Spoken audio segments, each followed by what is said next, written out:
It's Red Eye Radio. Gary McNamara and Eric Harley talk about everything from politics to social issues and news of the day. Whether you're up late or you're just starting your day, welcome to the show. From the Uniden America Studios, this is Red Eye Radio.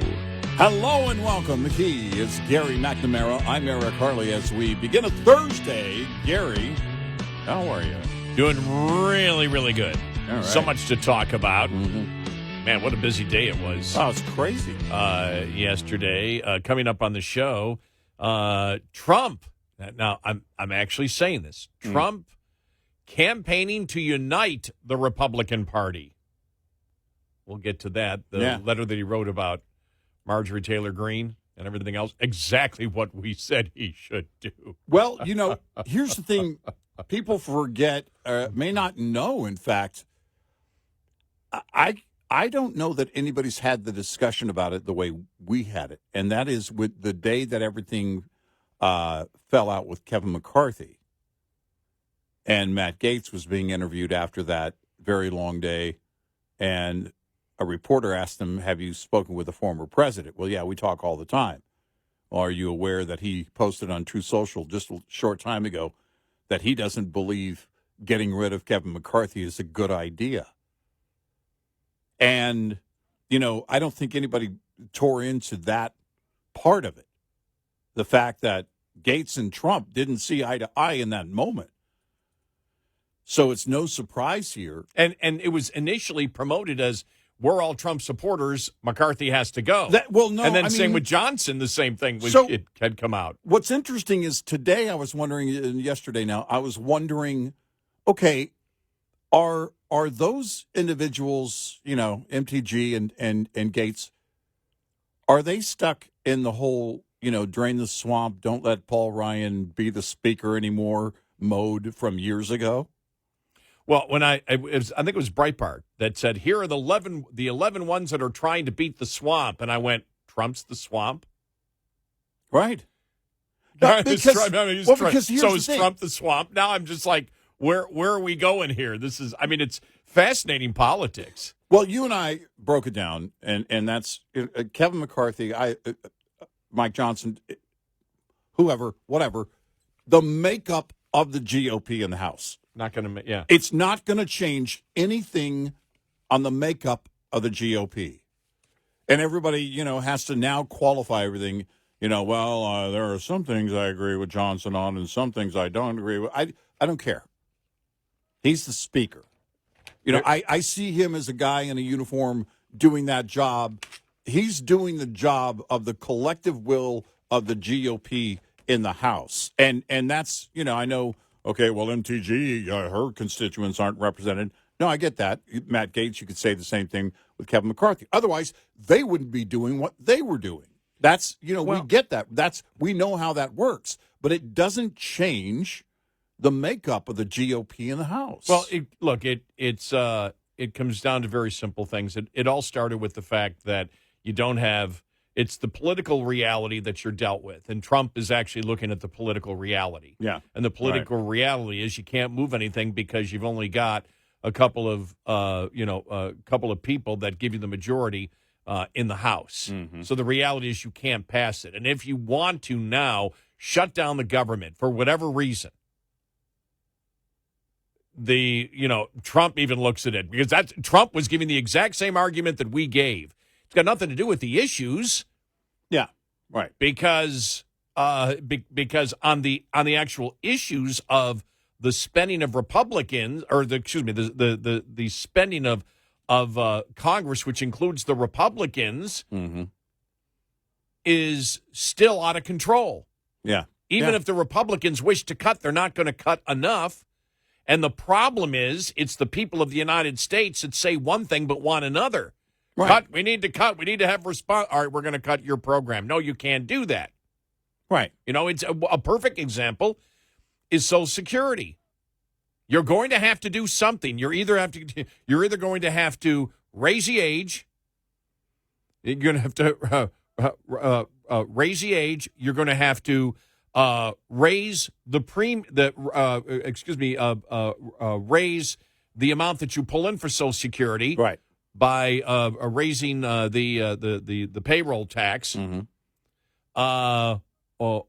going to have to cut benefits, raise the age, or raise more money. Yeah. That's how it works.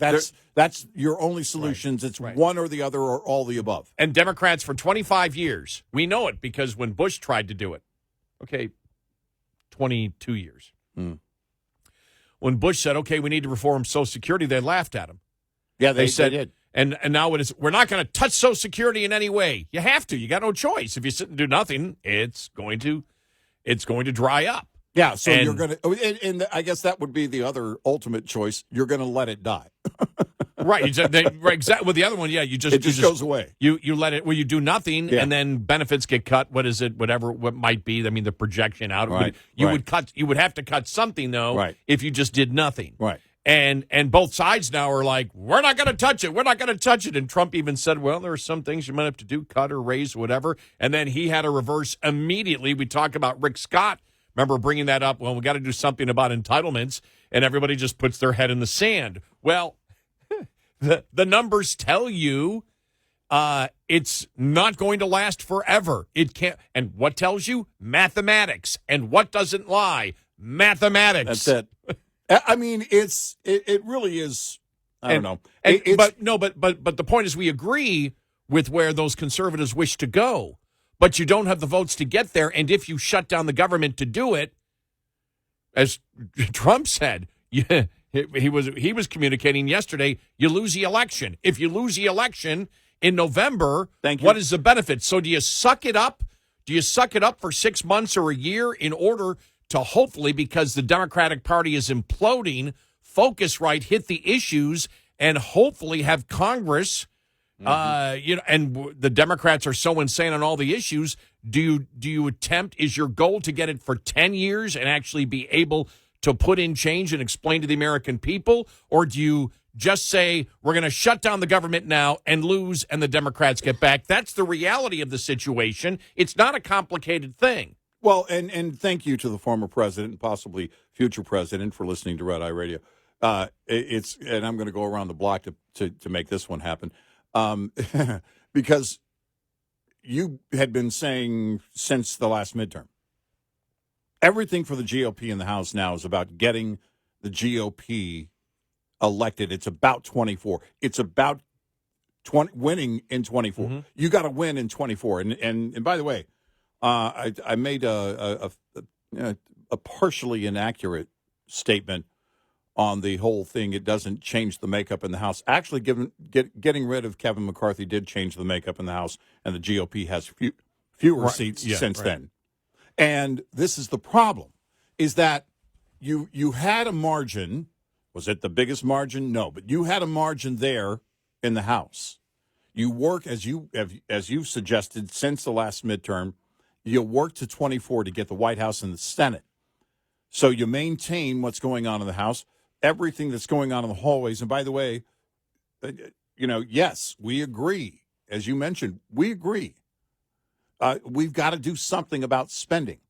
But in order to get there, we're going to have to change the hearts and minds first of the GOP constituents, of all the other House members that aren't making this their number one issue. In other words, you're going to have to reprioritize this in the hearts and minds of the voters, and that hasn't been the case. You're not changing the makeup in the GOP in the House, and in order to do that, you're going to have to change the mindset of those individuals.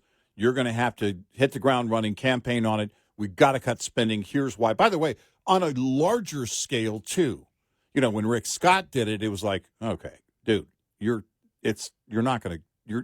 going nowhere. Nobody wants to talk about austerity.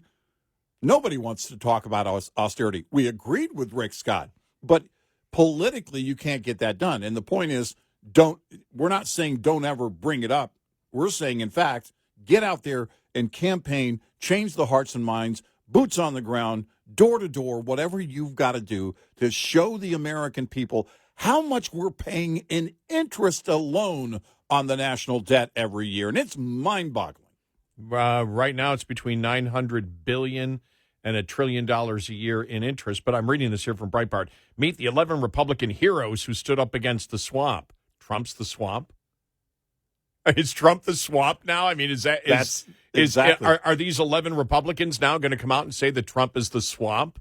Now, when I read that, I went, "Oh, this is really interesting." But we said the same thing about Kevin McCarthy, and it was like complete quiet from Trump supporters, like Trump wasn't even a part of the discussion that was going on once Trump did not agree with politically where they were going. And we have said this before. You know, they talk about, because really this time it's about, it was about funding Ukraine when our border is open. Yeah, right. Totally legit opinion to have. Issues, absolutely. That I agree with. But you and I are also public about what we have to do to really cut if we want to do something, because they talked about that we can't be doing this. We need to cut. The budget's out of control. It was dual. It was, we can't be spending money over here when we're not securing the southern border. Totally legit. But do you shut the government down, and do you win on that if you shut the government down with the American public? I don't know. Maybe you could now. But it's the gamble that, do you take that gamble, or do you say, well, no, the goal is, look, we can really can win, and we can hold Congress, and we may be able to hold the executive branch for a significant period of time. Yeah. That's what you're dealing with. And when we have seen the vast majority of times when the government is shut down, when Republicans do it, they get the blame. Right. Yep. And if the American public says one thing, no, we agree with the Republicans, we've got to cut, but then when you cut, they don't agree with you, and that's the pattern. You and I know the pattern. We've been in this long enough. We've seen it. What do you do as a political party? Well, and that's it. Look, the Democrats and their talking points, they've been, and they're wrong on the issues, but in terms of getting everybody together on their talking points, and also how they promote things and have promoted things to the voting base for ages, they've been effective. They've been very effective in getting the message across, whatever it might be. Spending more, solar and wind. I mean, this is how we get here. This is how EV mandates. This is how we get here, because, we're all going to die if we don't do this. This is something they've been effective at. The GOP has the truth on their side, the very harsh reality that's on our doorstep right now. It's like the Amazon box arrived, and we don't want to open it and look at it. We don't want to know what we ordered in the middle of the night and spent so much money on. Well, it's a mess. We spent money on debt, on national debt, and Jeff Bezos isn't going to give us a return on that.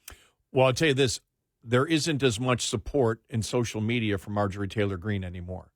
I noticed that. There isn't. And I think it's because of people say, well, okay, Trump doesn't want to do it. And who's more powerful in the Republican Party right now? Matt Gaetz, Marjorie Taylor Greene. But Matt Gaetz really not a part of this.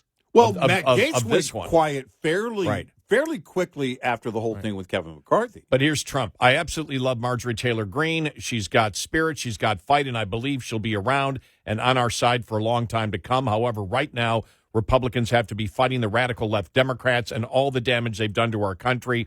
With a majority of one shortly growing to 3 or 4, we're not in position of voting on a motion to vacate. At some point, we may very well be, but this is not the time. We are leading in the presidential polls by a lot, both nationally and in the swing states. Likewise, we are doing well in the Senate, and I believe we will do well in the House.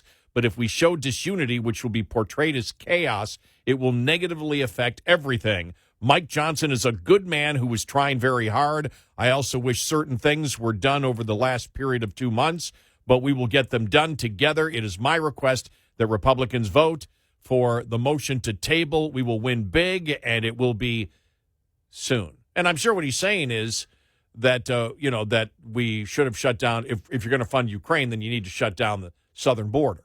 Yeah, I'm sure that's what Trump was saying. Right. Because I don't know a Republican that disagrees with that statement. It's whether that, what is your threat to do that? To shut down the government? If you shut down the government, do you get the blame? Trump believes you get the blame. And if you've got the win, if you believe you've got the big win, because Democrats are so insane on the issues. We know their biggest enemy is not the Republicans. It's reality. You look at this and say, if the Republicans can gain momentum as a moderate party, not a far-right party, and you're not going to see massive cuts if they get into office. Trump is not going to approve massive cuts that the public would disagree with.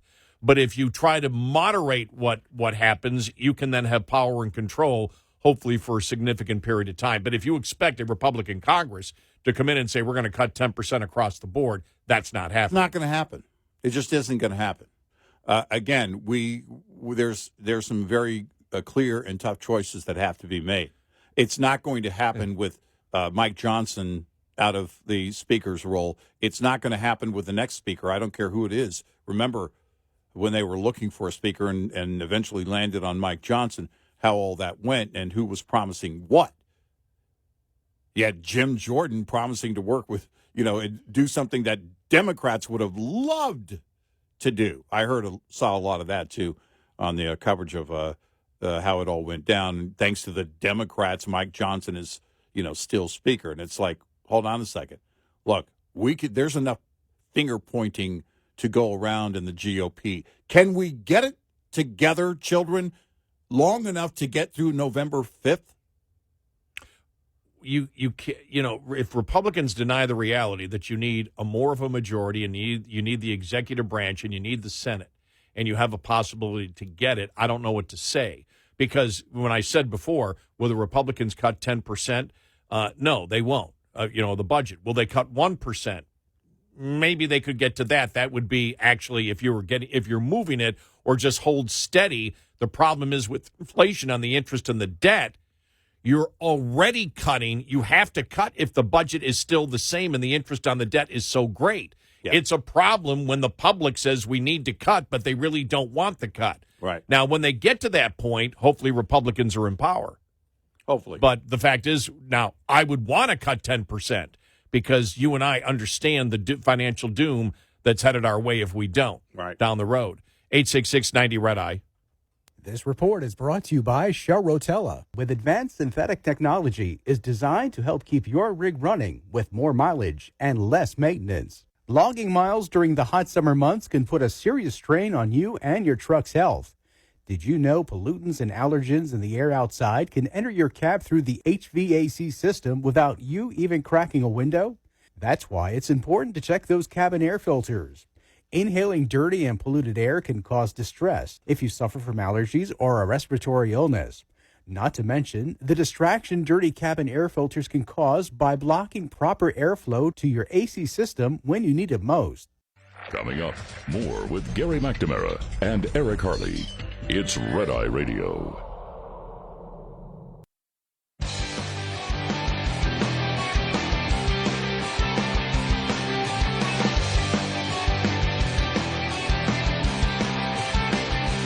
It's Red Eye Radio.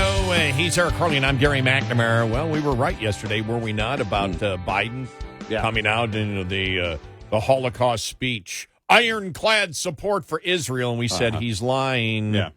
He's lying. Right. And then the interesting thing, well, the White House, as we knew, because this thing's a week old, that they were denying that this was happening because they wanted him to be able to make his Holocaust speech. So on one end, he's saying the support for Israel and Jews is ironclad. Oh, let's keep Hamas alive. Yeah. It was interesting. I was looking at some military experts yesterday talking about this, and one of the things they said was this is doing the opposite because what the president wishes to deny Israel is the precision munitions that can target and actually lower collateral damages of civilians being killed. Right. It's like, so it's going to end up doing the opposite, but the fact is he's trying to play both sides of it. He's trying to pretend that he's pro-Israel and pro-Jewish, and he's not. He's pro-terrorist.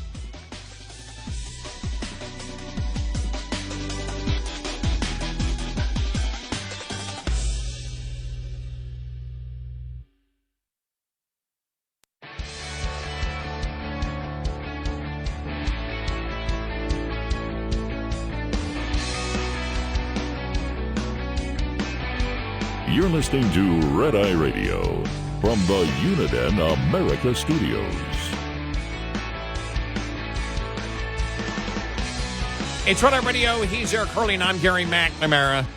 Yeah, the president yesterday. Again, I know there was a lot of outrage yesterday when the president, because of the CNN interview. Let me just play the important part of it. Aaron Burnett asking him about pulling weapons from Israel in order to completely, because that's the goal of Israel. The goal of Israel is to destroy Hamas and kill all their leaders that are in hiding right now. Right. Which should be the goal after what happened on October 7th. But here's part of it. I want to ask you about something happening as we sit here and speak, and that, of course, is Israel is striking Rafah. I know that you have paused, Mr. President, shipments of 2,000-pound U.S. bombs to Israel due to concern that they could be used in any offensive on Rafah. Have those bombs, those powerful 2,000-pound bombs, been used to kill civilians in Gaza? Civilians have been killed in Gaza as a consequence of those bombs and other ways in which they go after population centers. And I made it clear that if they go into Rafah, they haven't gone into Rafah yet. If they go into Rafah, I'm not supplying the weapons that have been used historically to deal with Rafah. There you go. Well, we haven't dealt with Rafah to begin with, but as you said, they use them to target population centers. That's a lie.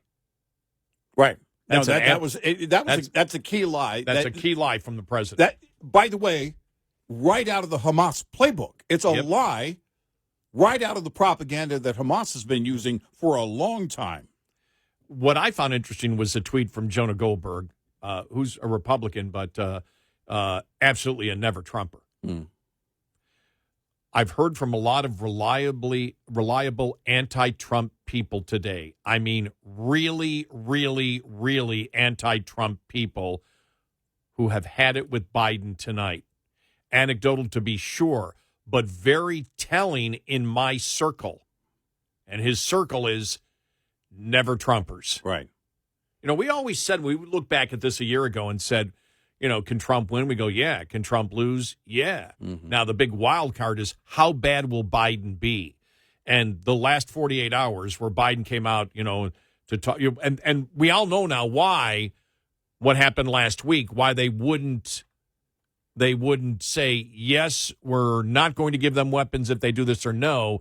They wouldn't answer the question when the story came out. And I believe, who was it that came out with it? It was a liberal media came out with the story to begin with. I can't remember who did, though, on this story, and they wouldn't confirm it. And that's so Biden could give his Holocaust speech, ironclad support. Was it Politico? Did Politico do the story? It might have been Politico. Yeah. And so we just went, okay, let's watch what he does. He's trying to play both sides. Right. And after the Holocaust speech, ironclad support for Israel, ironclad, you know, October 7th, absolutely horrible. Well, if that happened in the United States, we would go like we did after 9/11, and we targeted and got every single major leader. It didn't matter how long it took. It took years, but you have to send the message the leaders are dead. Right. The leadership has to die. You do this, you die. That's the message that has to be sent. The United States did it, and we're basically telling Israel that they can't do that. I'm going to go to Lindsey Graham yesterday because I saw a lot of people say, you know, there's bad Lindsey Graham and then there's good Lindsey Graham. Yeah. And yesterday was good Lindsey Graham. Here he is talking to the Pentagon chief and other generals here yesterday on the Israeli situation. In my view, so I'm going to keep supporting Ukraine. Now, you just confirmed that that we're delaying transfer or stopping transfer of certain weapons like 2,000-pound bombs to Israel. Is that correct? What I Secretary said, we're assessing Okay. where we are right now. Well, there are media reports that has happened. Are they incorrect? That we have made a decision to. Yeah. Again, we've made no decisions. Okay. We're assessing. Are you worried that if you make a decision to deny weapons that Israel say they need, that it would send a signal to Hamas and Iran to keep pushing? Senator, we want to make sure that we're providing the right kinds of weaponry. Okay. Would you have supported dropping the atomic bombs on Hiroshima and Nagasaki, General Brown, in World War II? Well, Senator, I think it is based on the situation where Well, we know. I mean, it's happened. We know. I'm not asking. They did it. Do you think that was disproportionate? it was definitely. Well, do you, in hindsight, do you think that was the right decision for America to drop 2 atomic bombs on the Japanese cities in question? Well, I'll tell you, it stopped the World War. Okay. Well, so it had a. Do you agree, General Austin? If you'd been around, would you say drop them?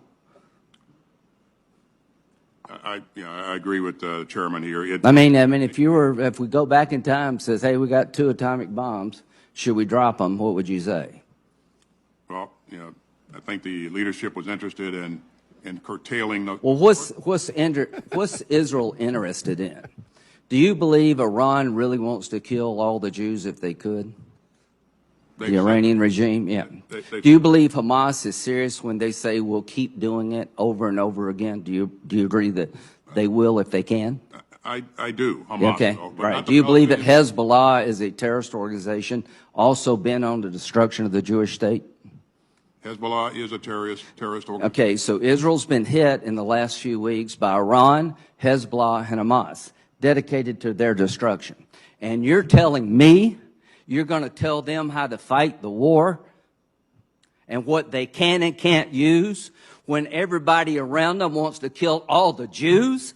And you're telling me that if we withhold weapons in this fight, the existential fight for the life of the Jewish state, it won't send the wrong signal? Do you still think it was a good idea, General Austin, to get out of Afghanistan? I support the president's decision. Yeah, I think you do. I think it was a disastrous decision. If we stop weapons necessary to destroy the enemies of the state of Israel at a time of great peril, we will pay a price. This is obscene. It is absurd. Give Israel what they need to fight the war they can't afford to lose. This is Hiroshima and Nagasaki on steroids. There you have it. And he brings up, if you look at Afghanistan, we talked about it extensively, and what has happened since then, and there hasn't been a lot of media coverage on it about what's going on right now in Afghanistan and what the Taliban and what terrorist organizations within Afghanistan have been able to do because of the resources they have available to them. To raise funds to essentially house the training camps and bases for terrorist groups. And we know this because since the botched exit of Afghanistan, we've actually killed leaders of terrorist groups inside Afghanistan. It is a terrorism superstate. It's no longer in the making. We said right after the botched exit, watch it happen. It's already happened. It's just that nobody's covering it because those terrorist groups haven't struck out. Remember after 9/11, everybody was learning who Al Qaeda was as an organization, and then years later ISIS and everything else, and now Hamas. And you learn about these organizations and who they are, except you put the blinders on in the case of the current administration. It was a key lie targeting population centers. That's not the goal of Israel. They're targeting the enemy, and you know it. And if you don't know it, then that's one more reason on the list of many as to why you are highly unqualified to be the commander-in-chief, the leader of the free world. You are putting the free world at risk every single day. That risk is growing. You're using Hamas's talking points, their own propaganda, against our strongest ally in the Middle East, and you're tying their hands by saying, nope, we're not going to help you here. And this goes beyond beyond outrageous. This goes beyond insane. This is on every front,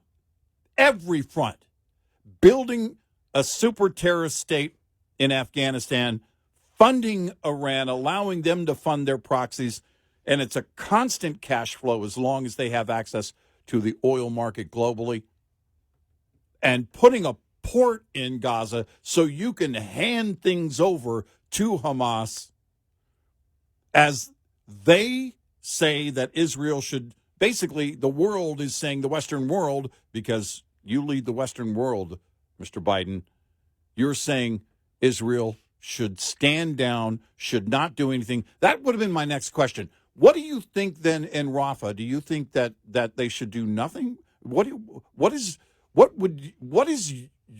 do you see this playing out?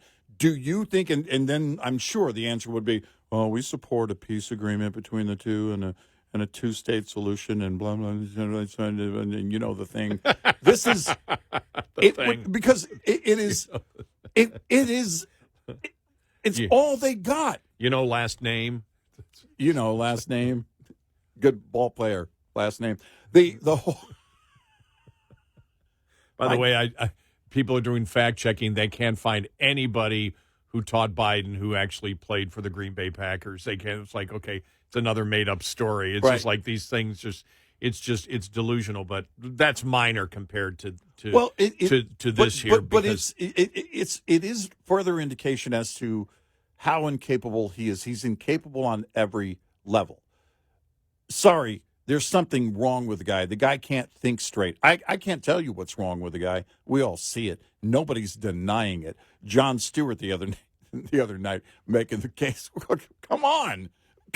This is our guy? Why are we doing this? This is a guy, Jon Stewart, who's clearly on the left. We gave the answer. Who else you got? There is nobody. There is nobody else. Right.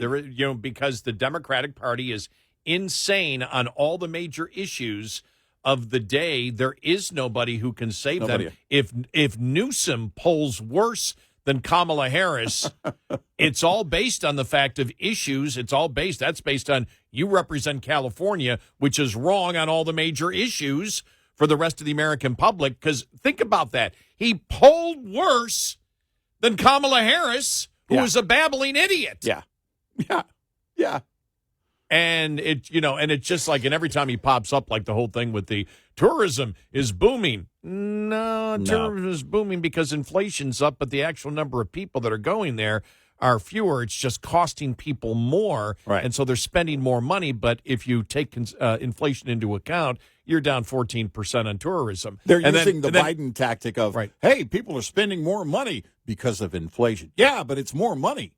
And then it's just you don't hear from Newsom again. It's like, okay, that didn't work. Let me see what else can I throw out here in the next couple of weeks. Yeah, it's just, but it's reprehensible what he's doing. But he's trying to play the game. I'm not surprised by it. It's still reprehensible. It's evil what he's doing, what the president's doing, and he's shown that his administration and he are anti-Semitic. Yes, they're Jew haters. Yep, they hate Israel. Yep.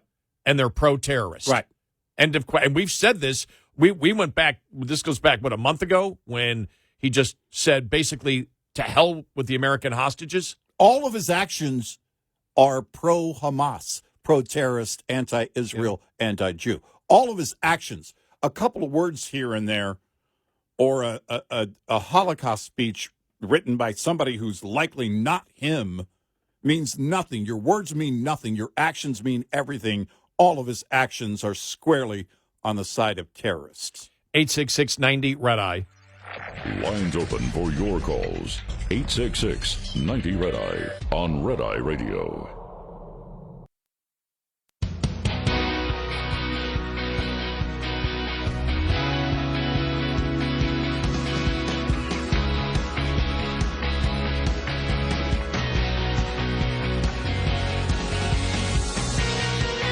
It's Red Eye Radio. He is Eric Harley, and I'm Gary McNamara. See Biden saying that he's controlled inflation because when he got into office, it was 9%. Oh my gosh! I mean, it's just the lies are Oh, it's just It was amazing. 9%. That it was 9% when he got into office. Did It's you like- mean 0.9%? It's like, My gosh. This is the delusional, entire situation when you, as a whole, the liberal media knows the bizarre lies that Biden has told for years. They wrote about it. One of the liberal media groups wrote about it not long after he took office. But he is a liar to the core. And so none of his words can be trusted, ever. His actions, you can judge it on. That's why when we go back to Hamas and Israel, his actions have all been pro-Hamas, anti-Israel. More and more, you see that play out. He's demonstrating that over and over again.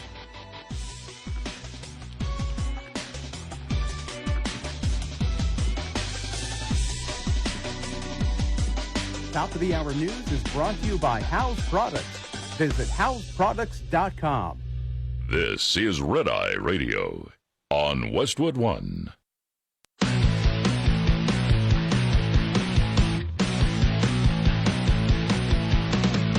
Now, it's Red Eye Radio. Gary McNamara and Eric Harley talk about everything from politics to social issues and news of the day. Whether you're up late or you're just starting your day, welcome to the show. From the Uniden America Studios, this is Red Eye Radio. all across America and around the planet, we are Red Eye Radio. He is Eric Harley, and I'm Gary McNamara. Hello. I can't remember if we were talking about it on the air or off the air. The whole the Tom Selleck interview, and that he needs to continue working. He needs the Blue Bloods to go on because he needs to be able to afford his 68-acre ranch. And you and I took it as tongue in cheek. Yeah. That he was, with the reporter. But that thing went viral. Tom Selleck needs to keep working in order to afford his 68-acre ranch. And the suggestion was made yesterday, maybe he should consider a reverse mortgage.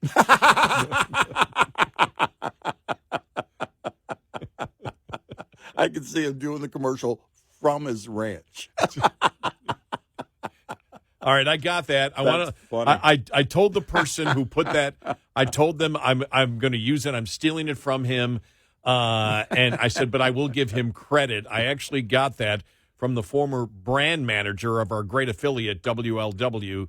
Daryl Parks wrote it yesterday. Well, Daryl, that is funny. And so that is hilarious. I told Daryl. I said, and by the way, he's a Buffalo guy. Yeah. Oh, okay. Yeah. I don't know if I knew that. Okay. Yeah, Daryl's a Buffalo guy. All He right. made Cincinnati. Was in Cincinnati for the longest time. Legendary brand manager, program director. I mean, they now have. Was there a reason they changed the name from program director to brand manager for the? No, I missed that memo. I'm the brand. Yeah, so when did that officially? But but no, he just legendary career. Retired a few years ago, and just a great supporter of Red Eye, and we always appreciate it. But when I saw that yesterday, on Facebook, I went, all right. I wrote to him. I said, I'm stealing this. He said, go ahead. I said, don't worry, I'll give you credit. He goes, go ahead. Have fun with it. That's, by the way, I think Tom Selleck would probably laugh at that. Oh, yeah. I think he'd love that humor. It was a great line. Yeah. I know we do talk radio, but you and I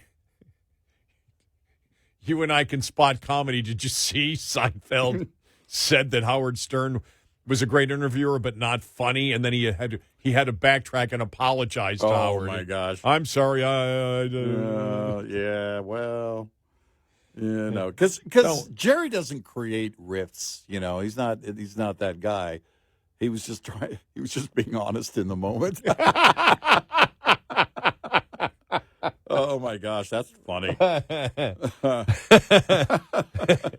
He was on with. I got to watch it because he was on with Dana Carvey and David Spade. They're funny. Their podcast is funny. It has been. I would say because there was a Spade did his own, and I don't know if Dana Carvey was doing his own back then.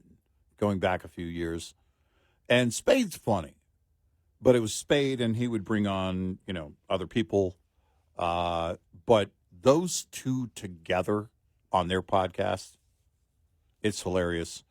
And, and seeing Dana Carvey come back after the death of his son, it was a few months ago, a couple months ago that he came back to the podcast. I can't imagine what every day is like. His son, he was very close to his son. And so that's, clearly that family's going to be grieving for a long, long, long time. And being able to not only,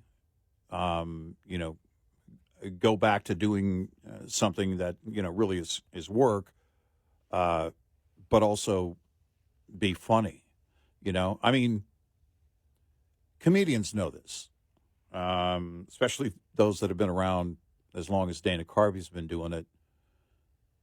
You got to leave everything at the door. It's kind of what you have to do here in radio, but you've got to be funny. You got to if you're going to be there, you got to show up. You got to deliver the goods for the audience. And Dana Carvey is always funny. It's funny. Speaking of Seinfeld, when Seinfeld had Dana Carvey on in Comedians in Cars Getting Coffee, they were talking about when Seinfeld. I always think about this because Seinfeld made the billionaires list, and then Seinfeld's representative said, "Well, the numbers from the Forbes people, that's not accurate. We're not going to talk about what's accurate, what's not, but where exactly it is in terms of his wealth." Because Seinfeld doesn't see it that way, but I always think about how Seinfeld, and I'll just say the word basic, a very basic approach to comedy, going back decades, and he then built this empire, through the TV show and everything else, and from stand-up comedy is a billionaire reportedly, and that always intrigues me. And he was talking with Dana Carvey about back on SNL when it was Carvey. Who else was on there? Tom Hanks was on there, and Dennis Miller, and they were doing a cheap impression of this new upcoming comedian who was Seinfeld at the time. Oh, yeah. No one really knew him. Oh. And Seinfeld talked about it on Comedians in Cars Getting Coffee, saying, I loved it. He said he thought the bits that they wrote, which were supposed to kind of be, making a little fun of Jerry Seinfeld. These people? Who are these people? Wearing the jacket and the moves and the whole thing. Dennis Miller's version of that is what really pops through, and Tom Hanks the same thing. But he loved the jokes. He said, I thought the material was good that SNL wrote when you guys were making fun of me. And so I always think about, that kind of, that those people that have been in comedy for a long, long time, and those that are still doing it well, both Seinfeld and Dana Carvey are on that list. And Spade. I mean, Spade keeps getting spadier. Which is he's got a he's got a snarkiness to him, which is very enjoyable for me to watch. I love it because he doesn't take himself too seriously. You know what I mean? It's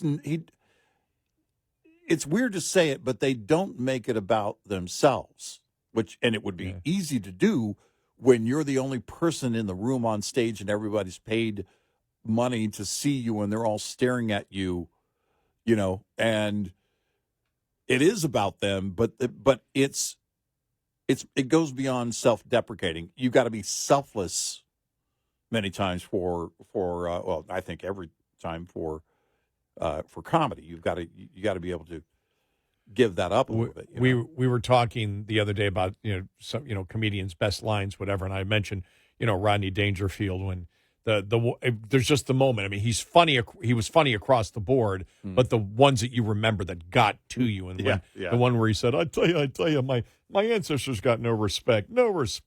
My great grandfather fought for the Civil War. He fought for the West."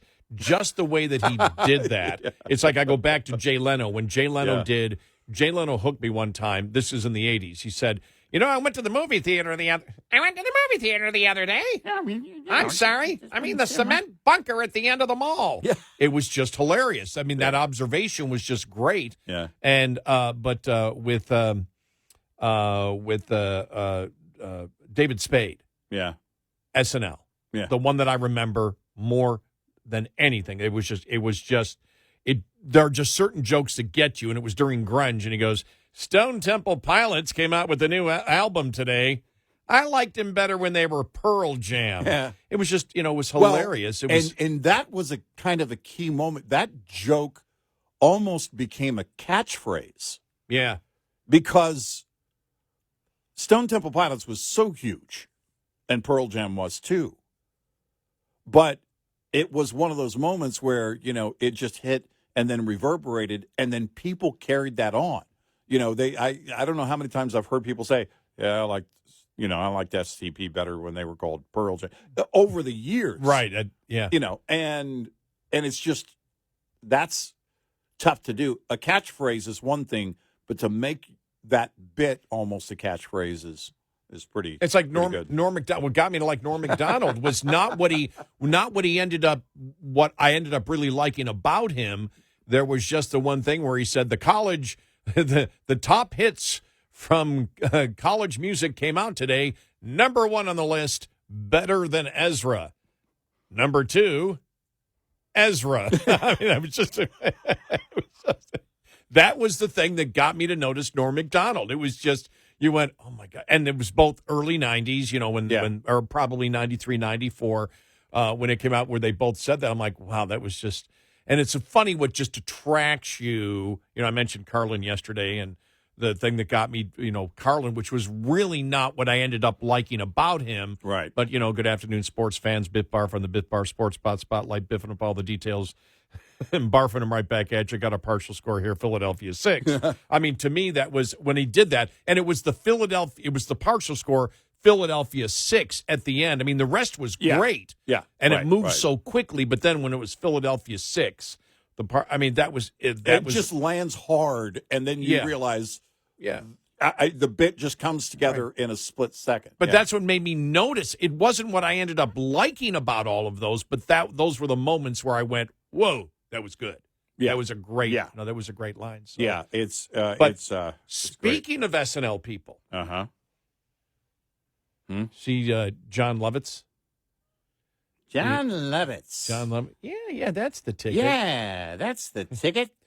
Well, finally he got involved in the whole Israel thing. Yeah.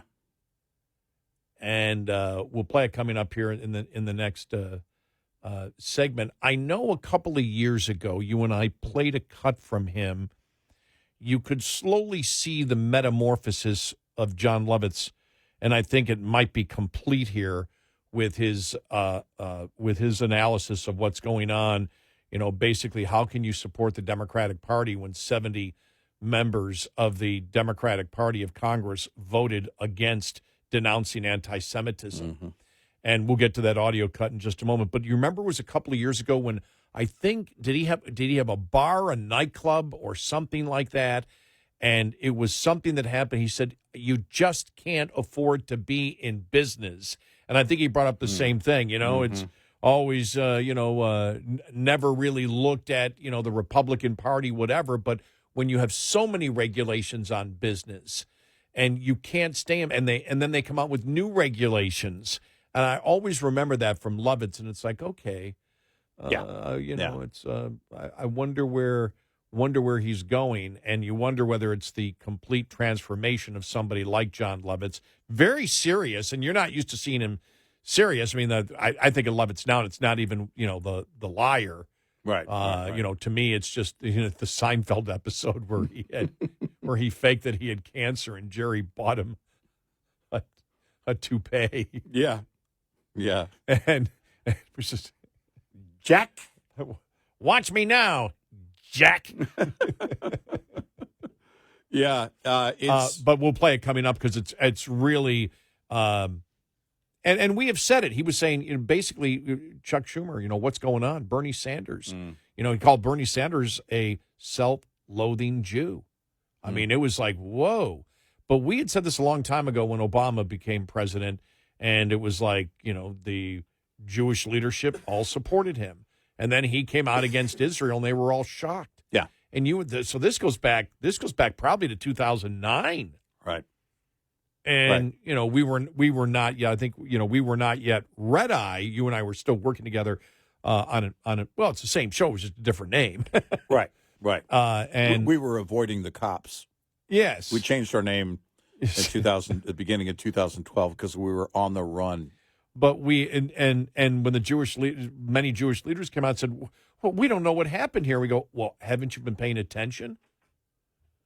Yeah. Obama is anti-Semitic. Right. What do you expect? Yeah. And they were shocked. Yeah. And it's the same thing here. It's still, Lovitz is basically saying the same thing. What's going on with if you're a Jew, how can you possibly support the Democrats? And it's something we said a long time ago. And it reminded me of the West Virginia Coal Miners Union back in 2008. Yeah. Obama says he's going to destroy the union and bankrupt the coal industry, which will destroy the union. Let's support him. And Lovitz, and they did. They endorsed him. Yeah. And Lovitz making the point, he goes, these people want our destruction, and we're voting for them.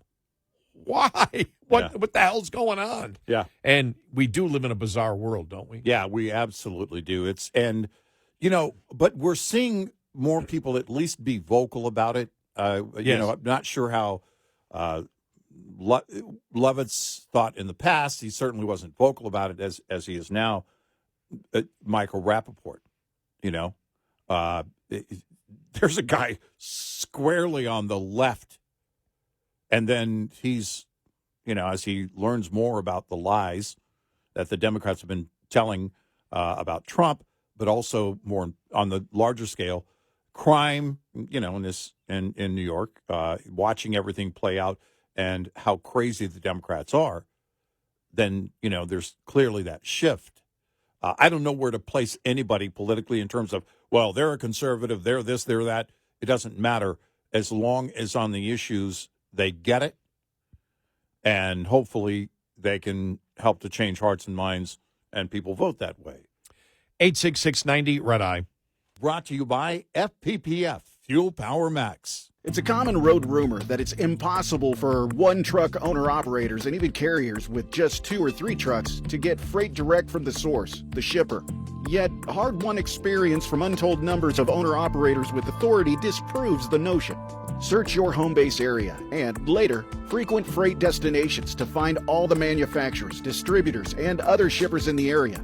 Once you get that list, ask yourself if those companies know who you are and what you do.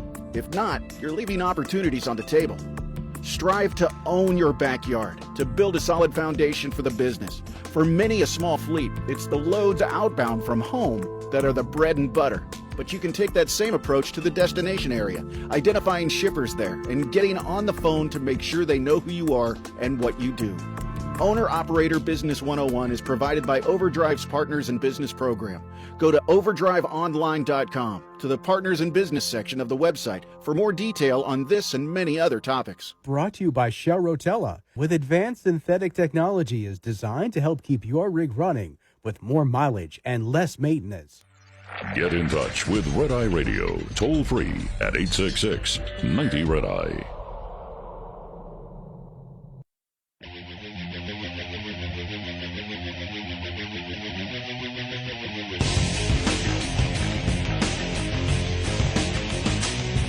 It's Red Eye Radio. He's Eric Harley, and I'm Gary McNamara. Here's John Lovitz yesterday. This went viral. Here we go. Jewish people for years, including myself, have been, mostly liberal and Democrats. And so what do you do when the party that you've been a part of all your life is against you? You should vote for whoever you like. Okay? But if you're Jewish, and they passed a bill about condemning anti-Semitism, which is condemning hate and violence toward Jewish people. 70 Democrats voted against it.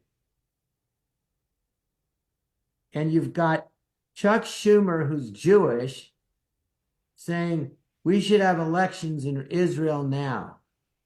And the reason President Trump and other people got mad is you're not supposed to interfere, ironically, Trump, interfere in another country's elections and in the middle of a war.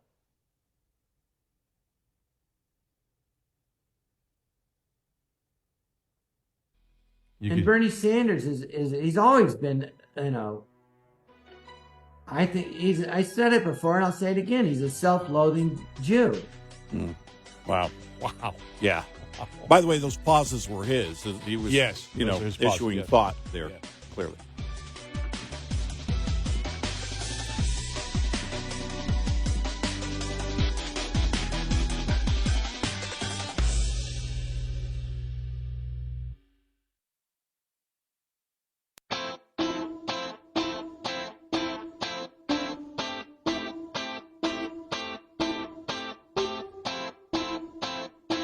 Soon they'll be going into a deep dive. Make time. Red Eye Radio. And he's Eric Harley, and I'm Gary McNamara. Download our Red Eye Radio app today. Listen when and where you want if you can't listen live overnight. Governor DeSantis in Florida yesterday was at a conference at the University of Florida talking about the safety of Jewish day schools and talking about having proper security. And there were protesters there when he came out to speak, so he addressed them. And so you can hear the protesters in the background, and they're yelling, "Free Palestine." Did you see the one thing that went viral? And I don't know if it was from George Washington University or from Columbia that said "Free Palestine," and they had it spelled wrong. Palestine was spelled wrong. Higher education, folks. that was the entire point. I was like, they spelled it wrong. But here's Governor DeSantis yesterday. I wasn't here after October 7th on the campus.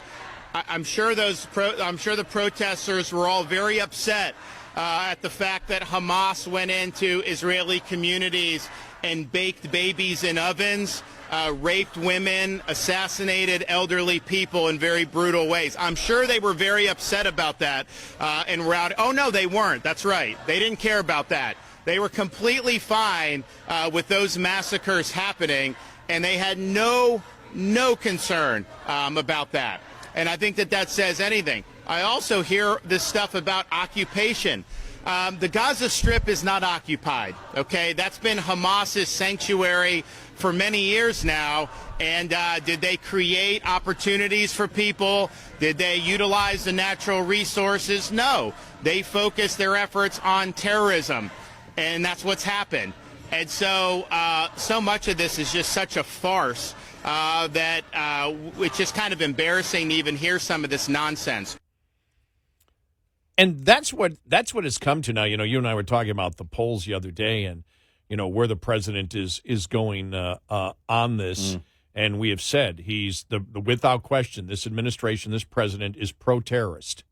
There's no doubt. There's no doubt in our minds whatsoever. That's why we were appalled at his Holocaust comments yesterday, or 2 days, or on yesterday's show from 2 days ago, because we didn't believe him. We knew he was lying. Right. And, we knew this was sitting underneath that, they're going to direct, that they wish to keep Hamas alive.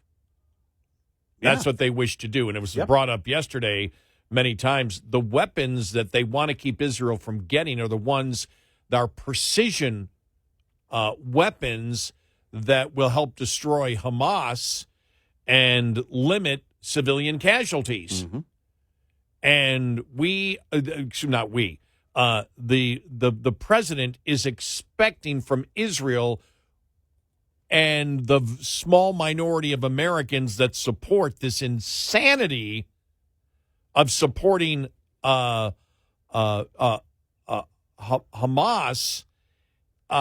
is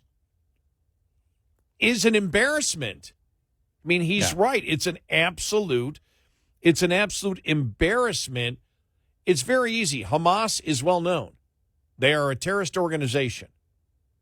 Israel, forget just for a moment, I know you can't, but just for the sake of this discussion, the fact that of the Jews, they're a modern Western democracy.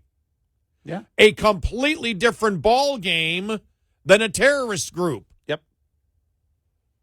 And so it does get to be embarrassing. You and I have said this before. It is very easy. You got to pay attention and keep up to all the stuff because there's so many topics going out there. There's so much insanity, but it's insane. I mean, it's never been easier to debate the left because on the issues, they are insane. By the way, did you see Bill Maher saying that last week? Yeah. They're insane. Yeah. This is insane. It's pure insanity. And that's what's happening right now. And we had played the audio cut from John Lovitz. You talked about Michael Rappaport.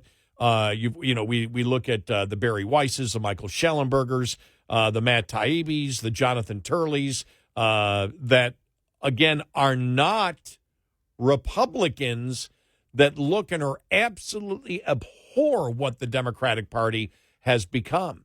And now they become, as we know, with this president and the administration, absolutely bluntly pro-terrorist and pro-Hamas. Oh, yeah. It really is. Yeah. It really is incredible in this day in history to see this happening.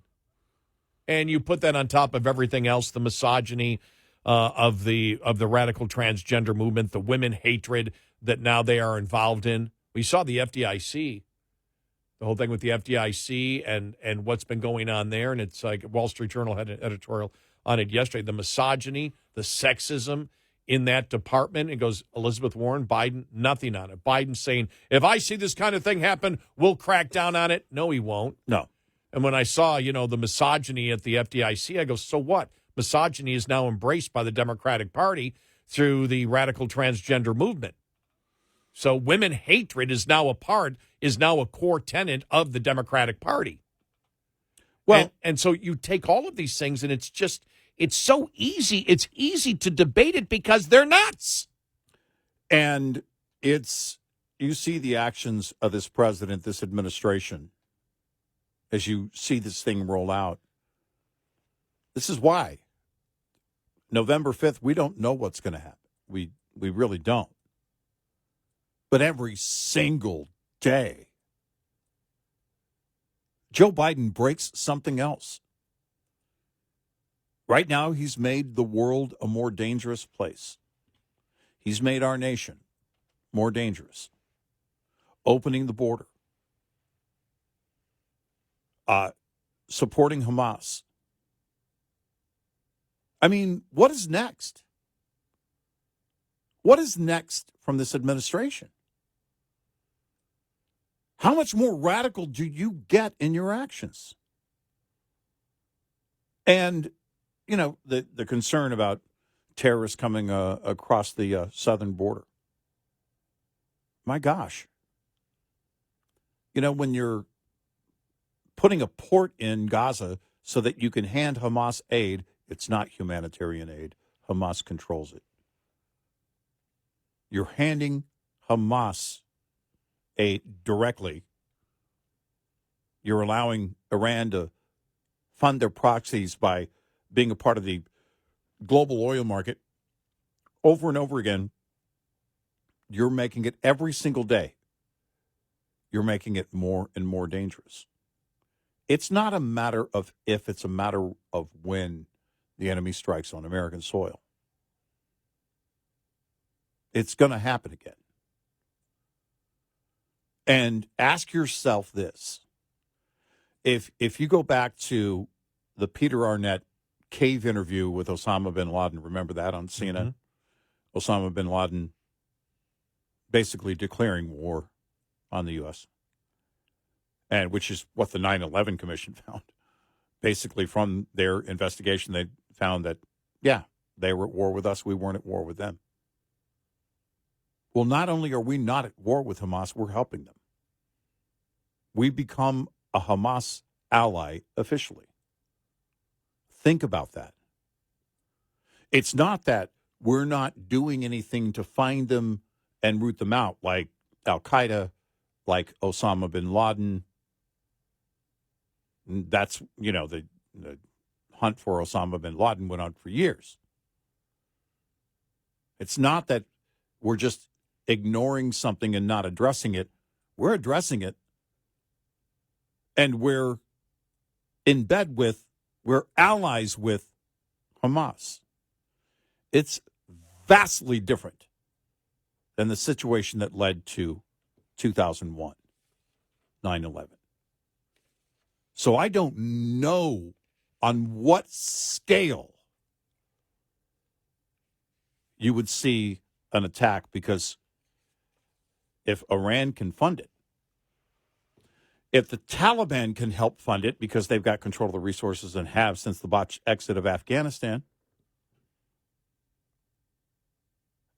it's going to be over and over again the building and the concern for the enemy strike. And it is likely going to be on a much grander scale than 9/11, or at least that will be the plan. And you tell me what this administration would be doing about that. Because if you're not stopping Hamas now, this isn't just about Hamas and Israel. This is about Hamas. Imagine Hamas was able to accomplish their goal, God forbid, and get rid of Israel. I don't think that's ever going to happen. But where do you think they would go next? Who do you think their enemies are aside from Israel?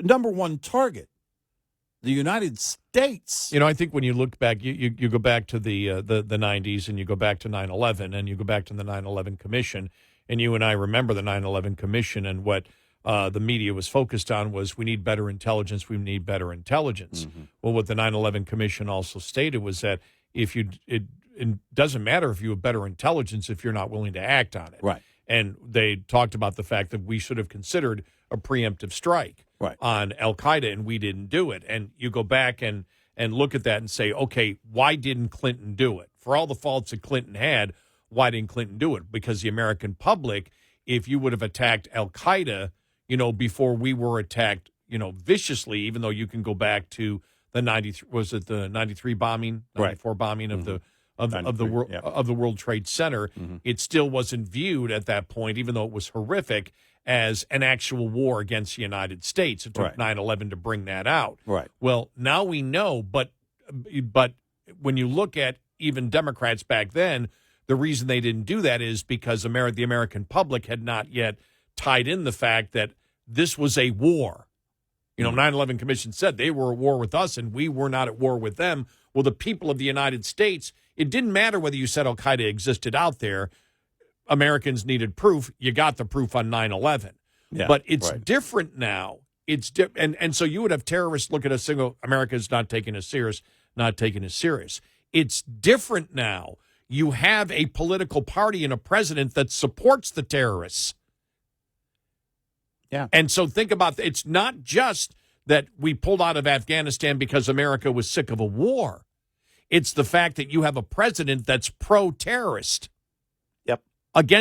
Which means he's pro-terrorist against the United States of America. Mm-hmm. And you saw that. That's why he lied about Afghanistan. Yep. He lied about Afghanistan because if he told the truth, the general said we have to stay there because the terrorist threat is going to be there, and it's actually going to save us money long-term to be here because, these terrorist groups then can't reform and get us down the line.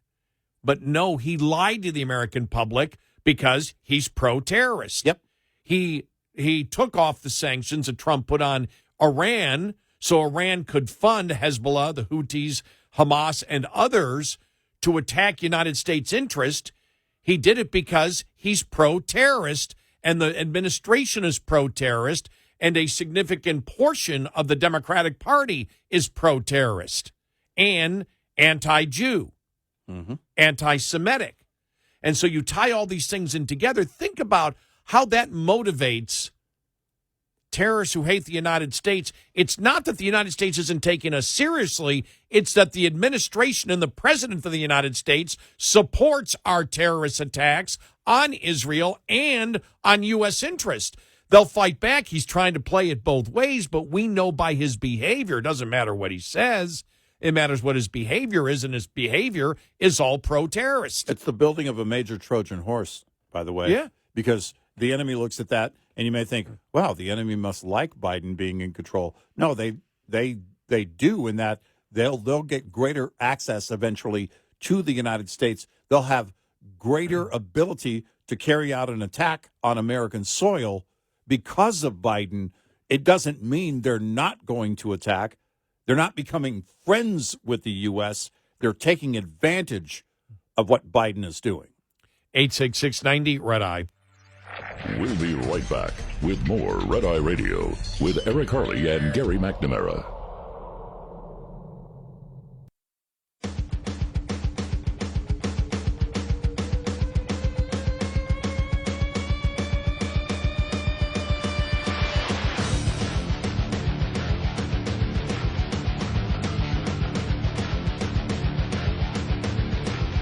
It's Red Eye Radio. He's Eric Harley, and I'm Gary McNamara. I really do think one of the most telling tweets out there yesterday, and I mentioned it earlier in the show, was Jonah Goldberg, who's absolutely, never Trumper. Right. And he goes, I've heard from, and talking about the people in his circle that are all anti-Trumpers. Mm-hmm. I've heard from a lot of reliably anti-Trump people today. I mean, really, really anti-Trump people who have had it with Biden tonight. Anecdotal to be sure, but very telling in my circle. And we've always said the big question mark is, how crazy would Biden go? Right. And I said, you can't get more crazy than being pro-Hamas. Yeah, no, we're here. And that's where you are, an anti-Jew. And I think that a lot of Democrat Jews have looked of the Holocaust speech followed by this and said, my God. Where does it end? Yeah.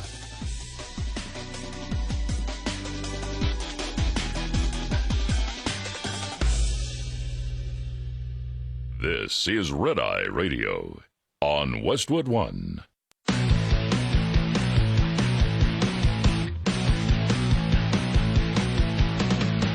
Now, it's Red Eye Radio. Gary McNamara and Eric Harley talk about everything from politics to social issues and news of the day. Whether you're up late or you're just starting your day, welcome to the show. From the Uniden America Studios, this is Red Eye Radio. All across America and around the planet, we are Red Eye Radio. He is Eric Harley, and I'm Gary McNamara. Welcome and good morning. Thanks so much for being here this morning, as always. Thank you. We do appreciate it. Thank you for supporting us. Now, you see Republicans yesterday put forth the Equal Representation Act bill. Now, this is and by the way, this is what we had said. And you always credit me for saying it. I do think I remember saying it, that after the last election, I said, look, it's not about passing legislation for the Republicans. They don't have the votes to do it. It is about, though, taking votes, as you get closer to the election, to get the Democrats on record as to where they stand. Yeah. Because you just don't have the number of people to move legislation. You don't have the Senate, and you don't have the executive branch. So it's to look at the insanity of the left and promote it. You and I talked about earlier Trump's statement about Marjorie Taylor Greene and the Republicans in general. You notice he didn't criticize either side of that. Both sides he complimented. We talked about him coming together with DeSantis. The Republican Party is becoming unified. I'm talking about the actual party on the federal level. Mm-hmm. They're becoming unified. They smell they can win this.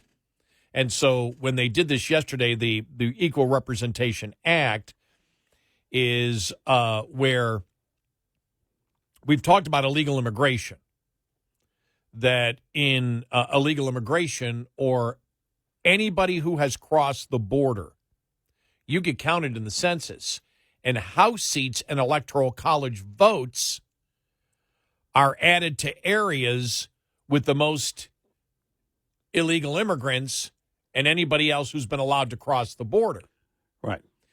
I can guarantee if you bring that to the American public, you're going to have 80% plus against that. Yeah.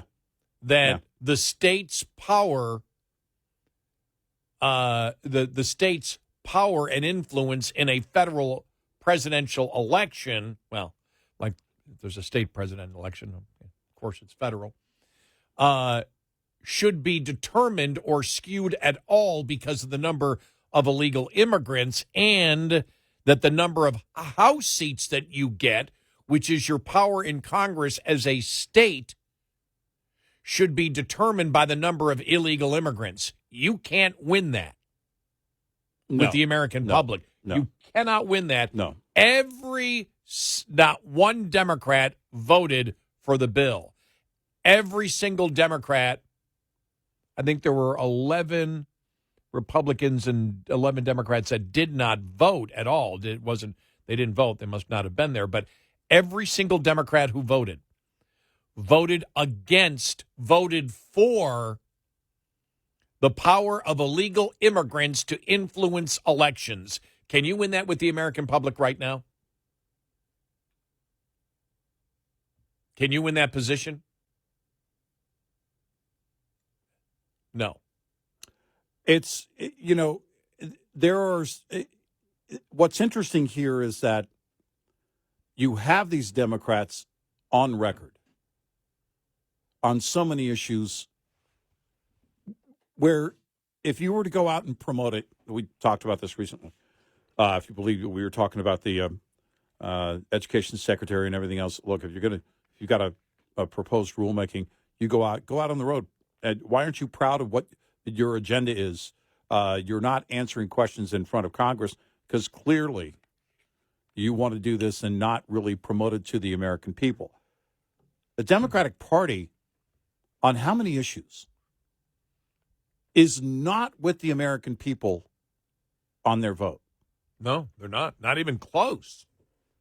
And yet they keep voting that way. Yep. And I don't know. I mean, does it end up being, is that part of what could be a, clear, maybe even landslide victory for the GOP in November? I'm not putting my hopes on that because I've learned over the years not to put my hopes on the GOP for anything. But the thing is that if the Democrats over and over and over again are demonstrating that they are not with the American people, that's on them. That's really not, we can't give credit to the GOP. They win by default. And so we'll see if that actually happens. And I was thinking about this the other day. I don't, the liberal transgender movement, all of these items over and over again. Well, think about the border. Name it. Name the issue where they're on, where they're on record, and it's right now counter 180 in most cases with the American people and where the majority of the American people stand. Yet they keep voting that way. It's mind-boggling. And if they win, tell me how that happens. Now, many are in safe districts or states. They can get away with that vote. But I do wonder, the blue districts, the blue states, there are Democrats that are looking at this and going, it's gone too far.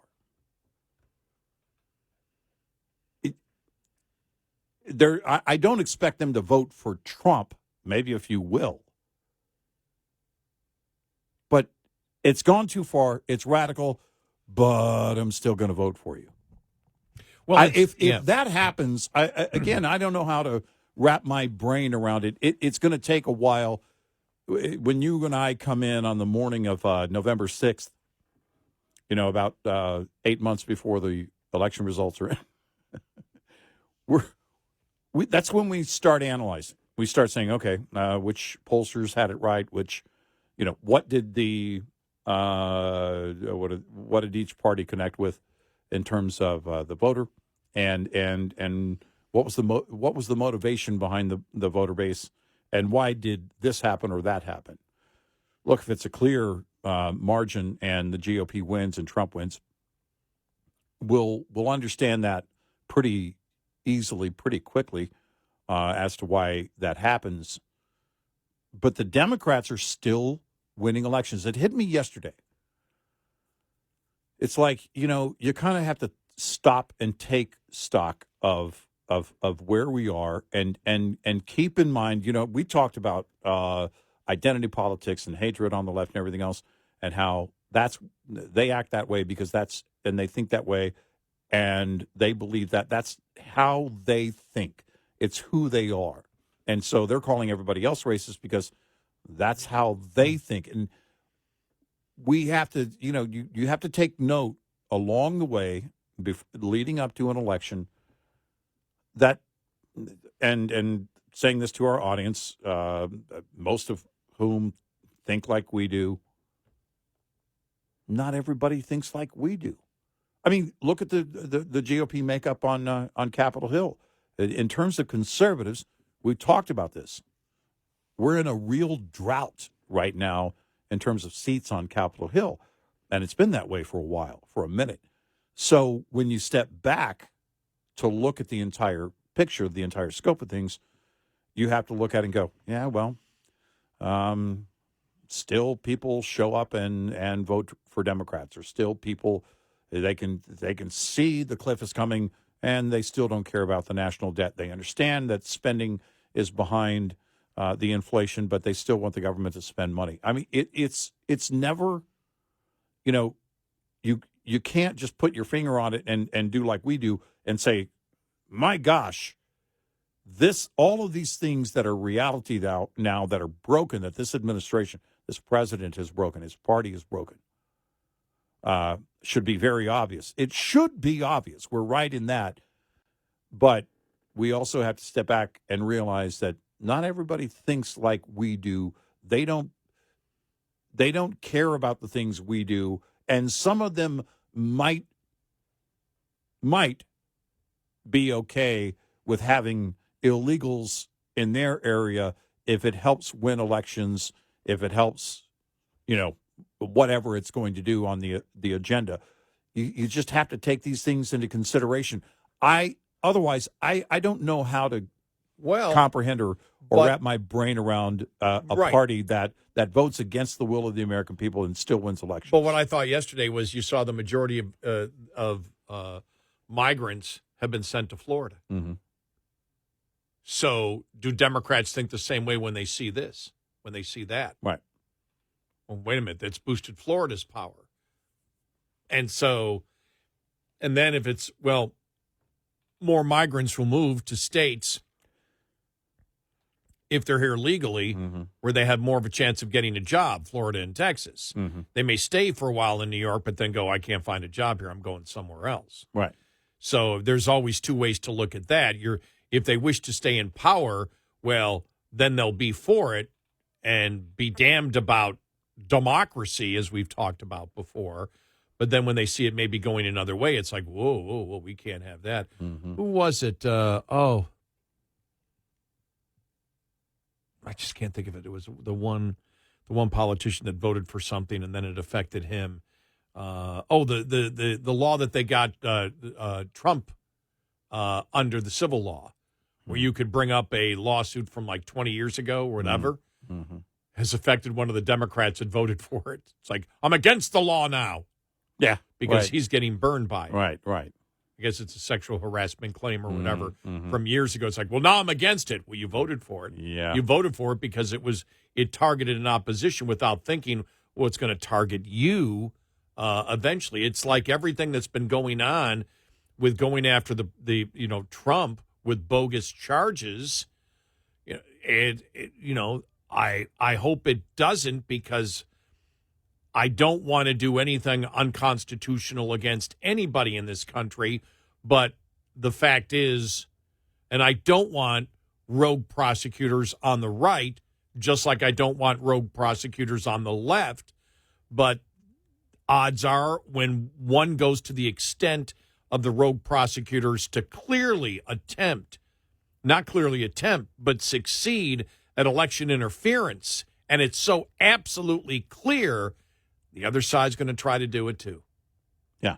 That's just the reality. And I don't want to see it coming from either side. Right. But the fact is, Democrats don't seem to recognize that. Hey, they got burned on the filibuster with judges. Yeah. Remember that? They got burned on that. Right. We'll do this. Well, fine, we're going to retaliate. Well, it's terrible that you did that. Sorry, you started it. Right. Yeah, they always protest as if it's never been done before. Well, no, your party actually started the whole thing. And, look, so much is involved in trying to monitor or measure the mindset of the American voter. We always say the pollsters should qualify the respondents, not just about their voting history, but also start with the three branches of government. Name the three branches of government, things like this. People vote for different reasons, and the question is, what is getting through right now? What actually is motivating people? What is getting through? I am hopeful that all of the things that are wrong will be enough to bring about that change. Because if it's not at this level, then I don't know what would be enough to bring about that kind of change. The crossroads I've been talking about that I believe we're at, that if we don't fix this stuff now, then we're never going to fix it, I'm convinced. 866-90-RED-I. Coming up, more with Gary McNamara and Eric Harley. It's Red Eye Radio.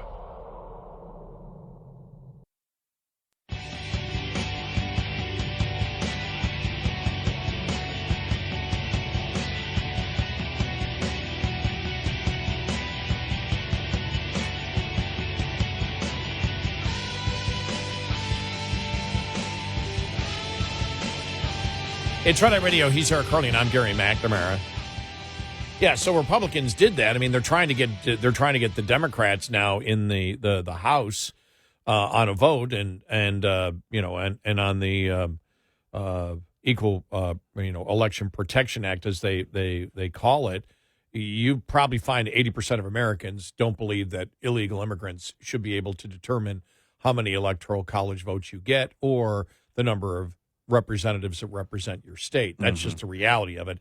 It's landslide numbers. And for not one Democrat to vote, for that is extremely telling, which you can use and in every single congressional race, you can use it. And if it gets a vote, it may not get a vote in the, Schumer may not let it get a vote, but then you can use that against Schumer. You can use that against the Democrat leadership. And as when you look at it, it really is fascinating how far, I won't even say left, how far insane the Democrats have gone. We've talked about the identity politics, the anti-Semitism, the pro-terrorism, the radical transgender movement. And the fact is, we always said the problem with the Democrats endorsing that is that it takes that's the jumping off point that you can use as a Republican to attack everything that they believe in, because when you bring it to the average person and say, all right, can a man be a woman because the man says so? Right. And should women be intimidated when they complain that men shouldn't be competing against them? Should they be bullied and threatened? You're going to get 80 to 90% of America say no on it. Right. But you said earlier that many people don't think like we do. Now, we found that out because we always wondered, why do liberals always accuse us on every issue of being racist? Finally, dawned on us one day, well, duh, because their party has institutionalized identity politics. They judge people by everybody they judge by the group they're in, not as individuals. Right. Well, they're racist. Right. We don't think that way. We judge people as individuals. They don't. I saw yesterday there was a couple of things where you've got people going on campus and interviewing young people. This one guy was talking to all these women. What is a woman?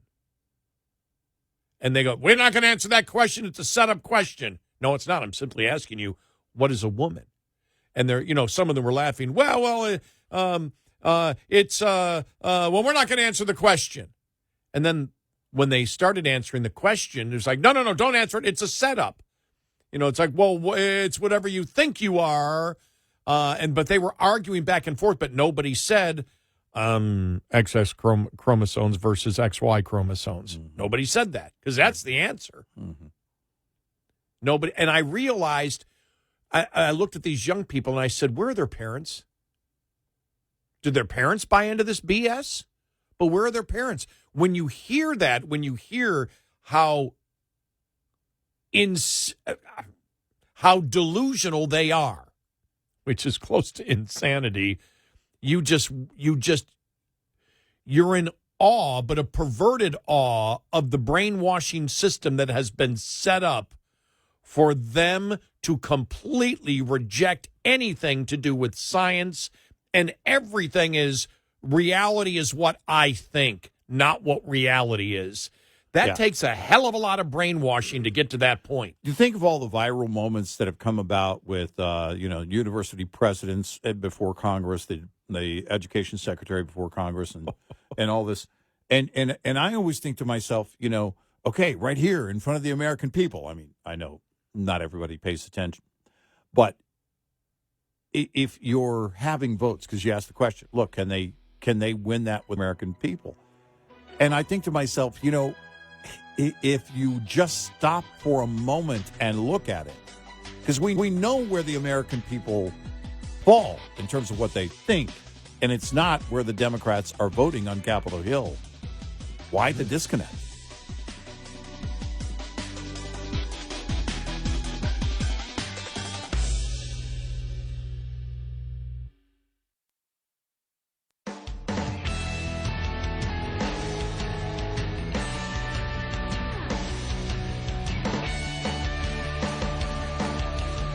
You're listening to Red Eye Radio from the Uniden America Studios.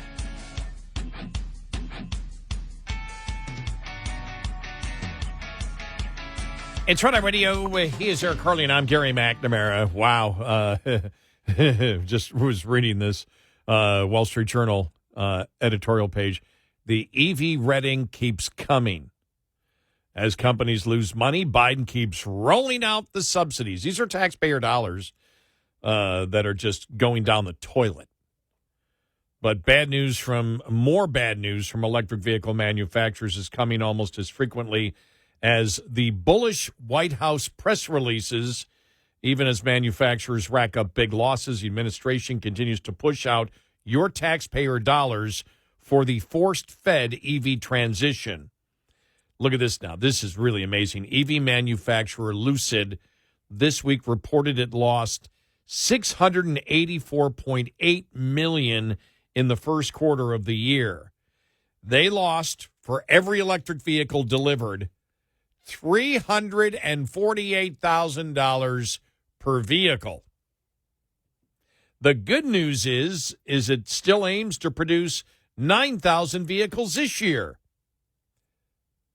To put it into perspective, Toyota sells 3 times as many cars in a day. Lucid, this is actually pretty funny. Lucid was at least able to raise another $1 billion in capital from its majority shareholder, Saudi Arabia's Public Investment Fund. You have to smile at the irony that oil profits are financing an American EV manufacturer, that foreign oil profits are financing an American EV manufacturer. Well, they pumped a bunch of money into Live Golf, too, so losing money doesn't seem to be a big thing to the Saudi Arabian investment fund. If it's an American manufacturer and the mandates are American and the demand for oil will be down, they're hoping, maybe Saudi's hoping the domestic production, U.S. production, their competition would suffer. And then in the clutch, ultimately, when things come back, then boom. Yeah, a combination of the fact that they know that Biden wants to get rid of all fossil fuels. Mm-hmm. How do they know that? Because he said so. Right. His goal would be to ban all of it. And they see that as the attempt is to break domestic oil production and the companies that are involved in it. Ultimately, the Democrats have been promoting for years that they want to nationalize energy. And so if Saudi is aware of that, and clearly they are, then why not help it along? EV startup Rivian this week also reported $1.45 billion in losses for the first 3 months of the year, amounting to a loss of $106,000 for every vehicle that they produce. Its stock has fallen about 92% since the company went public in autumn of 2021 amid irrational investor exuberance. You know what my father always told me? Yeah. He goes, invest smart in the stock market, in good mutual funds and things like that. It will always come back. He goes, because the idiots will always play into it. Yeah. And that's like, he goes, irrational investor exuberance. Lucid stock is down 95% from its peak in November of 2021. Rivian has also its own government patron, the state of Illinois. This week, Governor J.B. Pritzker announced up to $827 million in incentives for Rivian to expand a local plant and hire 550 employees, $1.5 million per job in taxpayer dollars. An underwater state is coming to the rescue of an underwater manufacturer. Anyone want to predict how this will turn out, Illinois? It's going to be fine. Tesla said it's recently said it is laying off more than 10% of its global workforce. This includes nearly 3,300 workers in California, which helped bankroll the company in its early years, the state of California did. Tesla's also laying off more than 300 workers at its Buffalo, New York plant, which has benefited from the state government subsidies. That was called the Billion for Buffalo, which has been a complete disaster.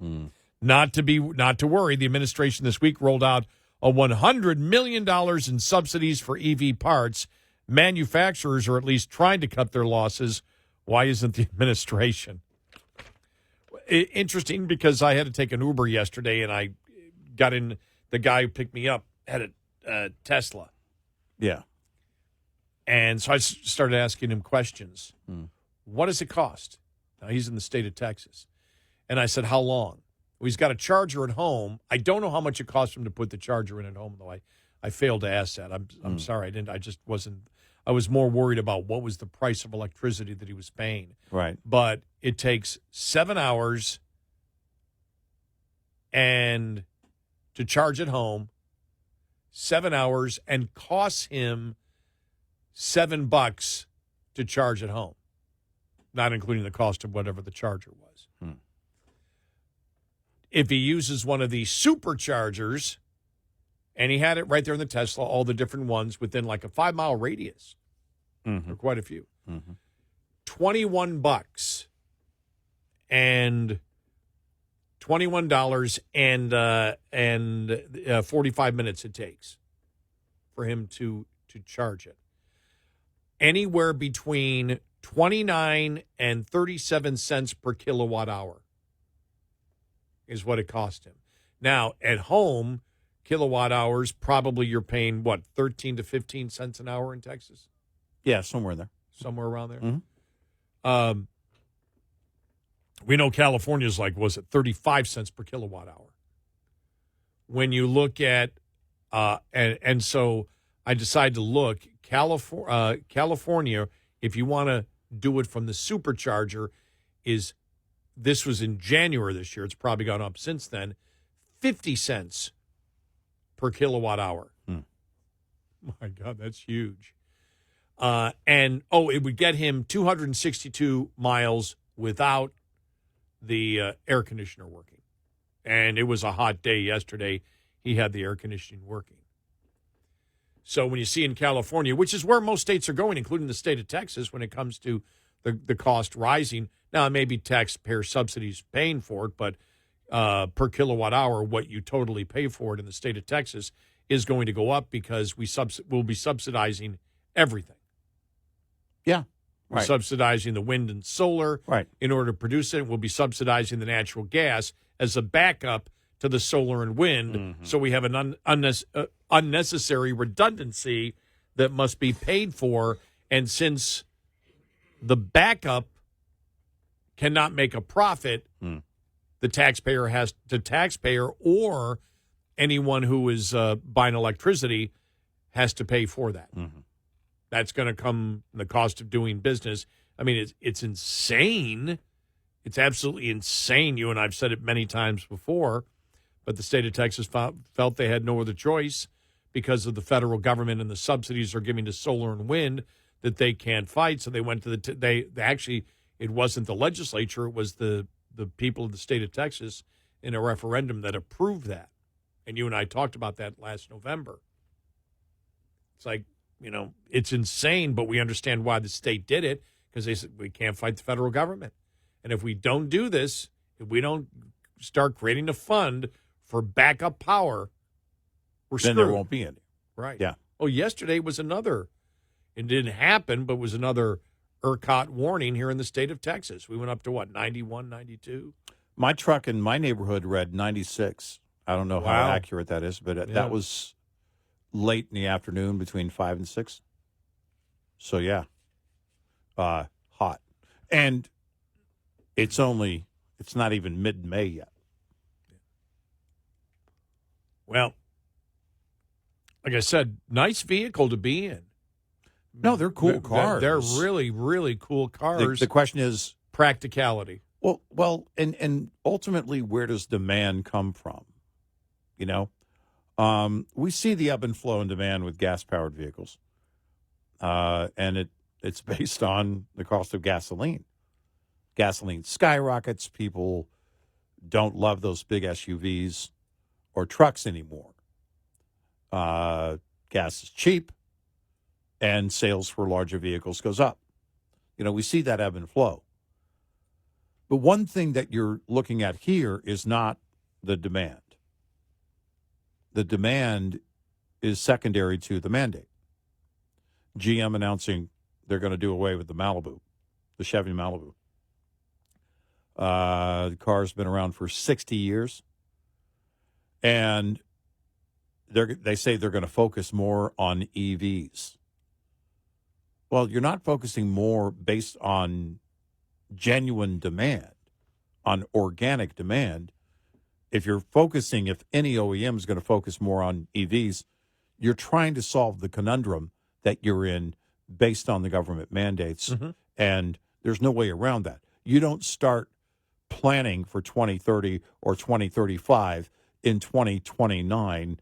You have to turn that around, and you have to make sure that your engineering department is on it at every turn, because you have to assume as a company, GM and any of them, that the mandates are going to remain. They're not going to go away.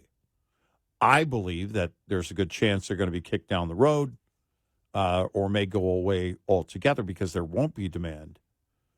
And ultimately, you're just going to have a bunch of cars sitting on lots.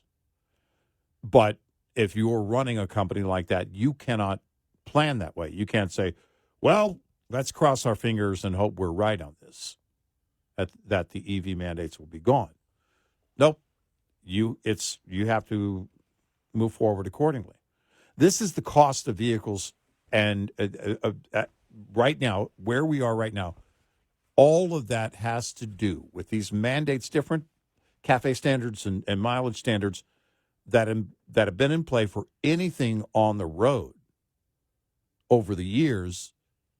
those companies start, and they'll promote it as if, well, we're fully behind the, blah, blah, blah, blah. Yeah, but they're also worried about compliance. In fact, compliance is job number one, because if you're not compliant, you're gone. And so you got to force it somehow. Well, we'll make them lighter. We'll make them, anything we can do. And then gradually you get to a point where their hand is forced. And that's where we are right now. Well, now that you have really the OEMs reporting not just overall profits, but different divisions, including the electric division, there's a reason they're doing it. Mm-hmm. Yeah.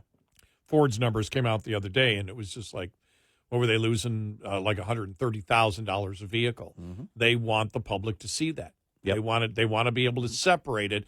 And I'm sure probably I'm amazed that the Biden administration hasn't come out and said, look, for transparency, you can't split it up. Yeah, right. Which gives you complete transparency. Right. Yeah, exactly. Because they let you know what the total profit is of the company, right? Then what the gasoline and diesel division is doing, what the electric vehicle division is doing, and the electric vehicle division is losing tons of money. Well, they don't want you to see that. Right. If you're going to give transparency, we want transparency is the total profit for the entire company. Transparency is not breaking it down so we can see each division and what's happening with the division that the American taxpayer is funding. That's not transparency by showing that. Because why? We've changed the definition of transparency. Well, remember, transparency starts with trans. Yes. 866-90-RED-EYE. Lines open for your calls. 866-90-RED-EYE on Red Eye Radio.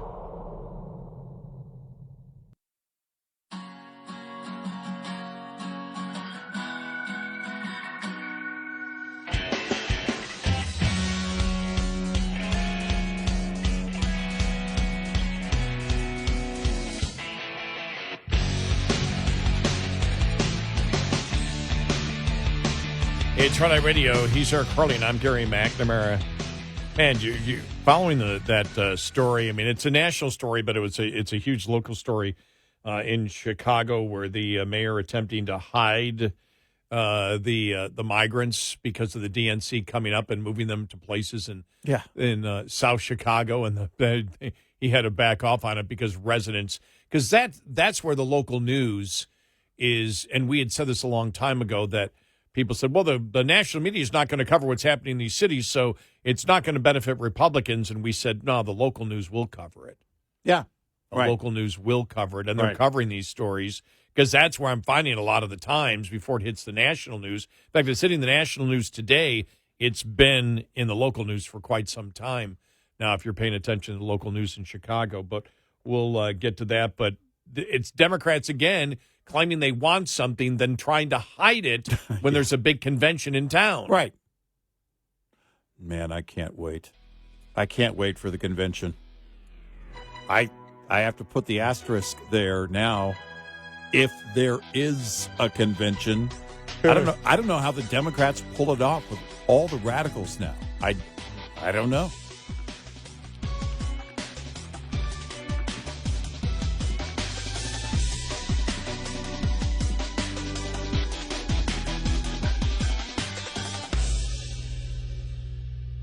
This is Red Eye Radio on Westwood One.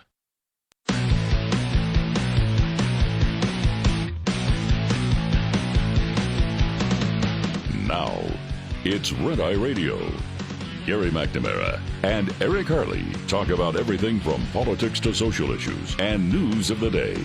Whether you're up late or you're just starting your day, welcome to the show. From the Uniden America Studios, this is Red Eye Radio. All across America and around the world, we are Red Eye Radio. Welcome and good morning. Thank you so much for being here. Thank you. Gary here, Eric over there. Hello. All right, let's talk coffee. You just reminded me during the top of the hour, and I told you yesterday, let's bring it up at the beginning of the show, then we both forgot. Yeah. Because more insanity was coming from the pro-terrorist faction here in the United States. Mm-hmm. But we had talked the other day about Howard Schultz, formerly of Starbucks, formerly the CEO, came out and said they need to get back to just selling coffee. And we immediately saw that and went, wait a minute, we told him that 10 years ago. And it started really with the whole gun thing. Remember? Yeah. We don't want anybody bringing a gun in here. Yeah. And then it went to where the baristas were supposed to discuss race with the patrons coming in. And we just went, yeah, okay, all right, pimply face guy over there. Could you get into a race relations talk with the next 60-year-old couple that comes in, please? Yeah. Could you possibly do that? Right. And so we mocked that and said, just sell coffee.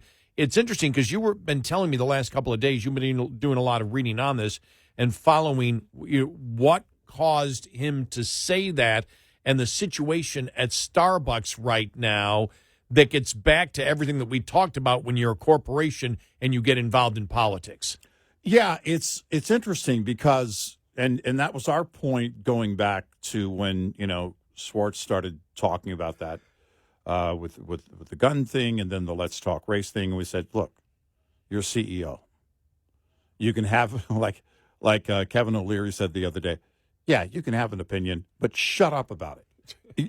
You're in this case, you're there to sell coffee.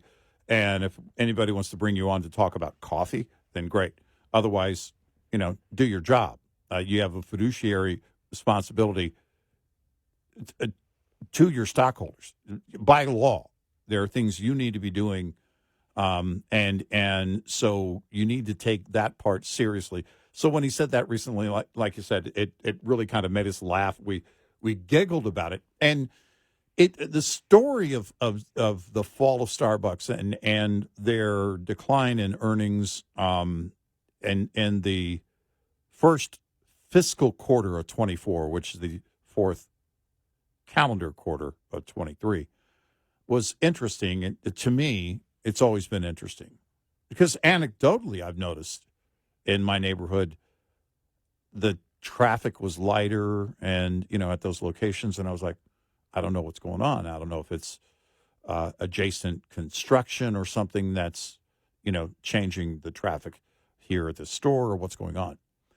There was an analyst that brought it on or that really tore it down the other day, and I was reading into it, and he was talking about the likeliest reason for their really steep sales collapse and making the point that this is rarely seen outside of economy-wide any economy-wide crisis. So what do you look at? What happened in the fourth quarter, the calendar fourth quarter of 2023? And he brought up, he didn't get into it. He said the social media positioning of Starbucks and the Middle East. And I thought, okay, I seem to remember something, but let me refresh my memory. So I went back and I found, some things that were, that had happened in the fourth quarter. And one of those is a situation where Starbucks had with their union, had a rift with their workers' union, and they sued each other. This goes back to October of 2023. Starbucks, and this is from the Associated Press, October 18th, 23. Starbucks and the union organizing its workers sued each other Wednesday in a standoff sparked by a social media post over the Israel-Hamas war. Oh, wow. I'm being refreshed now. I mean, this was, I don't know, what was it, night before last? I was researching the story for a few hours, just kind of refreshing my memory. Starbucks sued Workers United in federal court in Iowa, saying a pro-Palestinian social media post from a union account early in the Israel-Hamas war angered hundreds of customers and damaged its reputation. Starbucks is suing for trademark infringement, demanding that Workers United stop using the name Starbucks Workers United for the group that is organizing the coffee company's workers. Starbucks also wants the group to stop using a circular green logo that resembles the Starbucks logo. Workers United responded with its own filing asking a federal court in Pennsylvania to rule that it can continue to use Starbucks' name and a similar logo. Workers United also said Starbucks defamed the union by implying that it supports terrorism and violence. Well, there's a lot to unpack in that last sentence. Oh, and you know what I'm thinking when you're reading all this, I'm like, if I'm, somebody in the board of directors, I'm like, how the hell do we get out of this? How do we get? We just sell damn coffee. Exactly. Well, because in the back of my mind, you and I always analyze it. All right, how did you get here, and how do you get out of something like this? We know how they got here, and it's what we've been talking about for years. On October 9th, 2 days after Hamas militants rampaged across communities in southern Israel, Starbucks Workers United posted, quote, solidarity with Palestine on X. All right, so they put this on X, formerly known as Twitter. Back in October, they were still writing formerly known as Twitter. Workers United, a Philadelphia-based affiliate of the Service Employees International Union, said in its lawsuit that workers put up the tweet without the authorization of union leaders.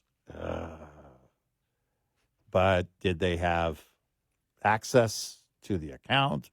And who granted them access? Again, a ton of questions. I'm asking those questions. Mm-hmm. The post was up for about 40 minutes before it was deleted. But posts and retweets from local Starbucks Workers United branches supporting Palestinians and condemning Israel were still visible on X at the time that they wrote this story.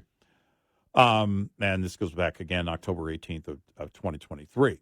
So this filing happened, and you've got the back and forth. Now, from the filing and the social media back and forth and positioning of Starbucks, and by the way, I also read Starbucks does not have any stores in Israel. And part of it is that, and according to one analyst, that the coffee doesn't match Israel's cultural desire.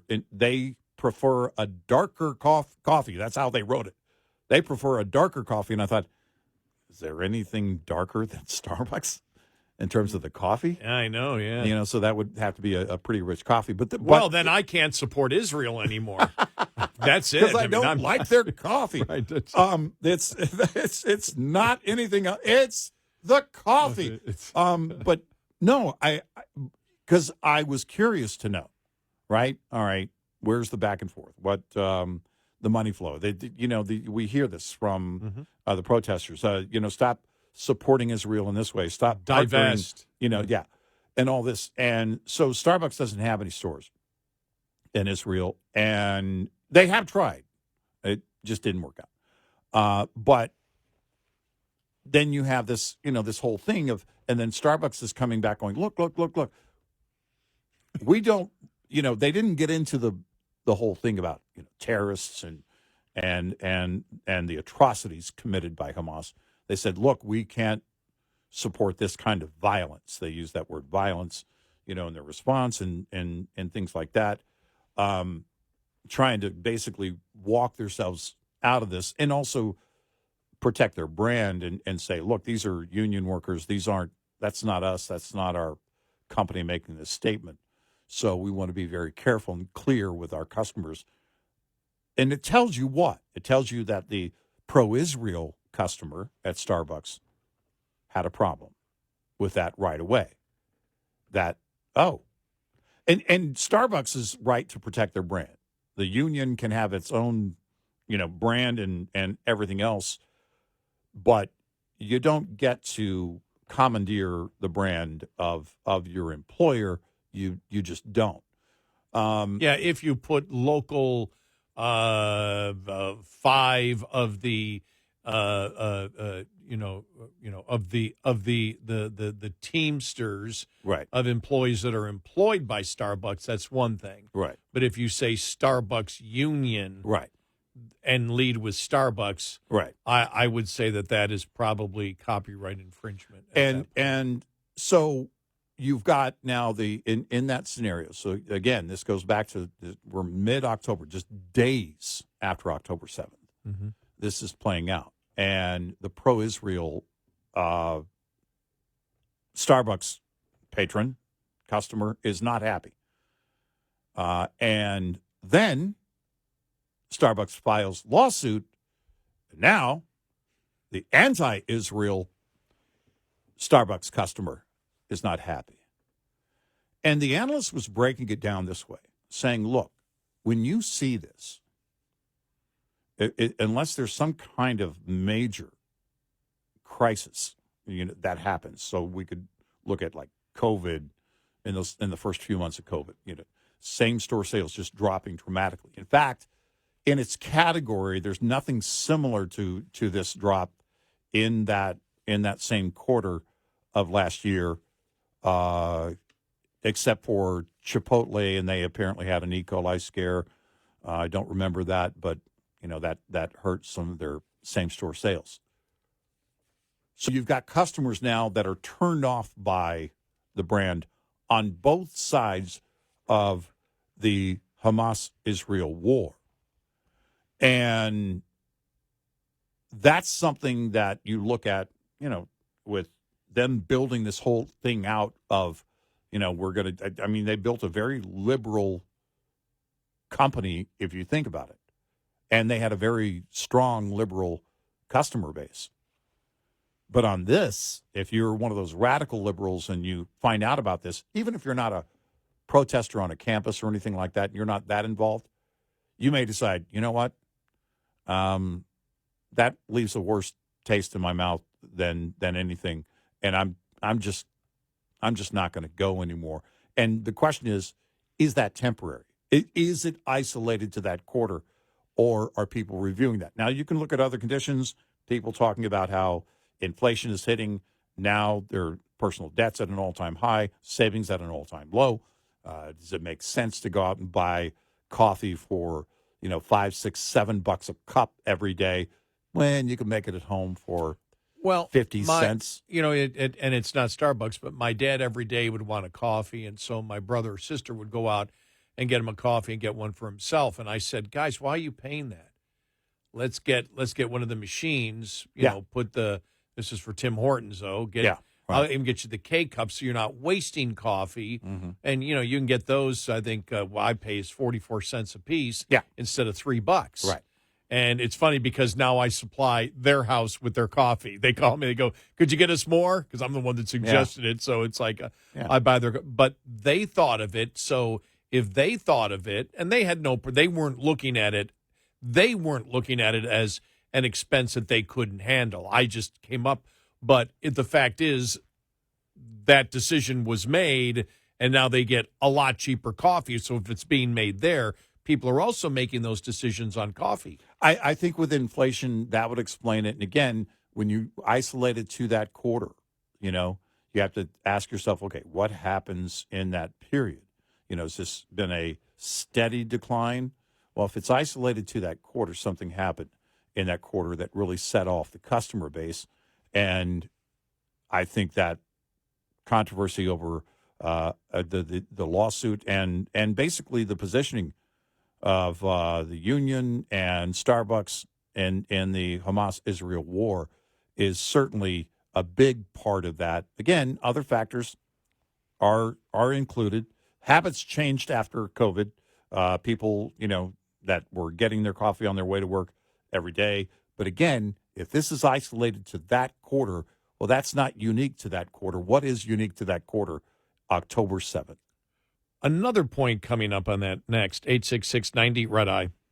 Brought to you by Hot Shot Secret. Hi, I'm Jen Loomis, a transport safety expert at J.J. Keller, and I'm here to share a tip on roadside inspections.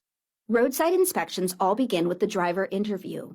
during which the officer will gather basic information from the driver and prepare the driver for the inspection.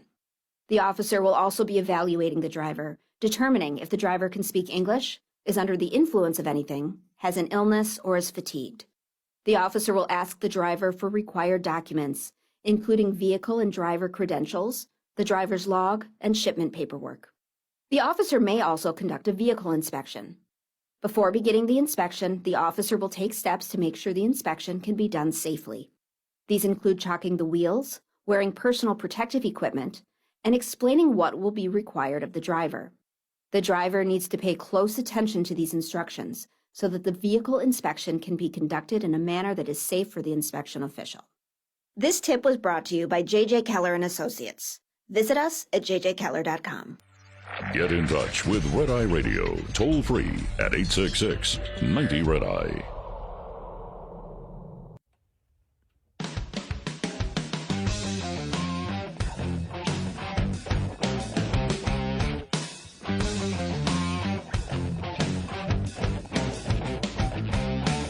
It's Red Eye Radio. He is Eric Harley, and I'm Gary McNamara. Welcome and good morning. Thank you for being here. We're in the middle of coffee talk. Yes, welcome. Hi. I hope you're enjoying your morning so far. Welcome to coffee talk. When you were talking about Starbucks, and you just went through the history of some of the problems, and the former CEO Ed Schultz came out and not Ed Schultz. That's the talk show host. The late liberal talk show host. Yeah. I'm sorry. Howard Schultz. Schultz. But when he came out and said they need to focus on coffee, and I'm paraphrasing here, and not politics. Well, it's interesting because he's the guy that created it. And you think about it, when he came out and the whole race thing that they did back then, which was just stupid, but they took a side. They took a side, in my opinion. If you were from the right, you looked at it and said, okay, this is about identity politics. Yeah. Right. Here we go. You need to know, let's talk race in Starbucks. Nobody wanted to do that. You go to Starbucks. You go to places like coffee shops to get away from the problems of the world, now you may address the problems of the world when you're sitting there having coffee with your buddies, but you don't want it coming from there. But I think that then created the without question, the image that they were liberal and therefore would be more accepting of unions. Yeah. And right. the unions came in, and all of a sudden it was boom. Yeah, right. Starbucks was like, we're not, it's obvious we're not pro-union. And I remember I'd go back to New York and I'd see the local Starbucks right around the corner from my dad's house, and the protesters. Now, they weren't the most passionate protesters, because the ones I saw were sitting at the table on the chairs, and sort of the signs they were holding up were like half-hearted efforts. And I'm like, oh, okay, so is this quiet quitting union protesting these days? But the fact is, I think that really, and I don't know how they get out of it. They're going to be viewed as a leftist corporation that should be fulfilling the leftist ideology. Right.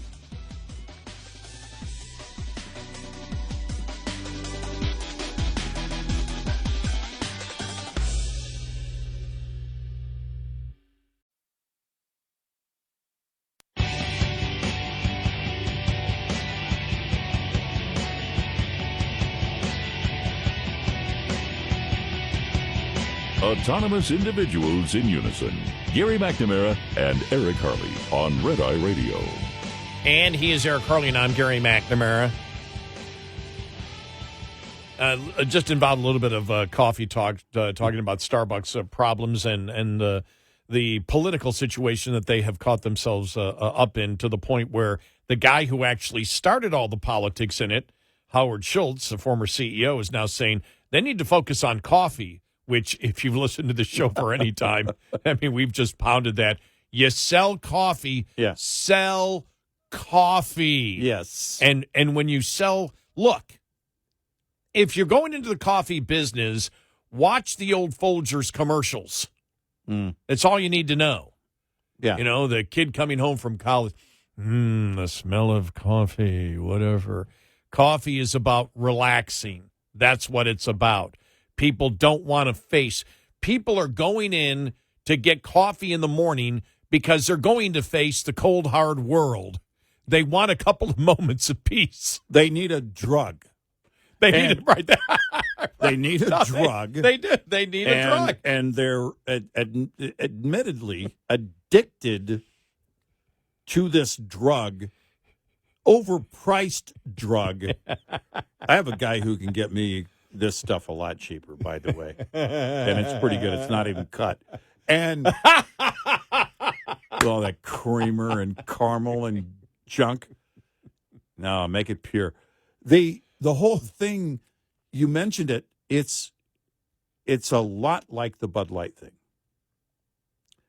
And what because if you think about what Schultz is saying, we got to get back to the customer base. And if you expand on his post on LinkedIn, he talks about there's stuff you can't learn from data, the numbers. You got to go to the stores. You got to learn what's going on with your customer and all these things.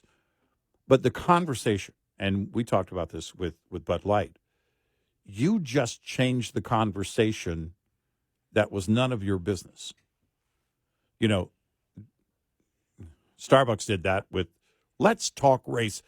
Let's have our employees, we're not going to do it, but we'll have our employees in the store risk their lives, quite possibly, by writing "Let's Talk Race" on everyone's cup, not blended into the logo and printed material on the cup. We're going to have the baristas take a pen right in front of the customer and write on the cup, "Let's talk race," and then hand the cup to the customer and see what the customer does. That's insanity. And it's exactly what we talked about with Bud Light. When someone says, "Hey, you want to grab a beer?" That's, "Hey, let's get caught up. Let's have a chat." Yeah. And the conversation is none of Bud Light's business. And they changed the conversation, and they interjected themselves into the conversation and made it about something that is, again, not part of that one-on-one that you have or with a group of friends where you're sitting around and having a beer. And then she insulted their customer base, too. Yeah. We got to get away from the By the way, Bud Light, to me, this is the interesting thing, never had a frat boy image.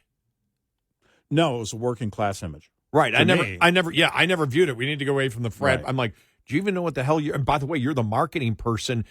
I didn't see that. I saw Bud Light as the working person who may have been concerned about their weight. If I wanted to appear more down to earth and blue collar, with like the groundskeepers around my house and stuff, I'd back then, just buy a Bud Light, grab a Bud Light, and walk out and say, "Hey guys, how about that sports team, huh?" And I would blend right in. Those. No, I would saw the image of a working class. Hey, let's grab a cold one. Frat boy wasn't. By the way, frat boys don't care what brand it is. It doesn't matter. It's not going to last long. So, now that the image of frat boys are the ultimate American patriots who are against anti-Semitism and against terrorism and are about protecting the American flag, it's all changed now at this point. But I just thought that when you look at Starbucks, and I thought it was important to bring up that after Howard Schultz did that, they were viewed before as a liberal corporation because of the gun thing. Mm-hmm. Then they got into the race thing. Mm-hmm. And then, you had 2020 happen, the summer 2020, mm-hmm. when DEI came along, the lies about the police departments, that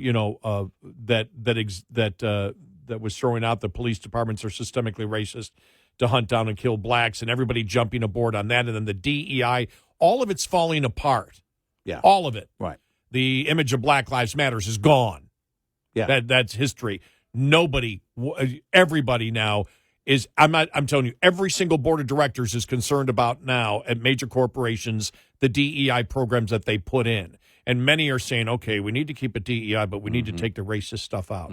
We need to, they're trying to finagle this thing. But like Starbucks, they reviewed that as a liberal company. So when I really believe that the unions came in saying, this is the one that we can unionize, and we're going to get less flack from this company because they're liberal. And they didn't. They got flack. Yeah. And at that point, I think all the wheels have just fallen off. And I think they're the perfect example, as Kevin O'Leary the other day talking about him and hers, and after the president or the CEO came out and said, I would hire any of these pro-Palestinian people. Now he's backed off and he hasn't said a word. Right. I just checked. Right. He's done talking. Right. There's nothing. It's like, I was wrong. Well, he didn't say I was wrong. He said that he is against anti-Semitism, against genocide. He covered everything there, and it's like, well, then what were you saying? If you're against all these things, what were you saying the other day? And again, it's just like, he's not going to answer it. He's not going to be doing any interviews. He got the message. Shut up. His their stock price, by the way, took a hit. 8% that one day, yeah. And so you look at that, and there's going to be an impact. Look, if you want to build a business based on that kind of cause or radicalism, well, then good luck, because the radicals are not the majority. It's going to be a very niche market. And if you look at the whole Starbucks thing, you build this out thinking you're I don't know, is it some kind of virtue signaling that you're going to show the world you care more or whatever?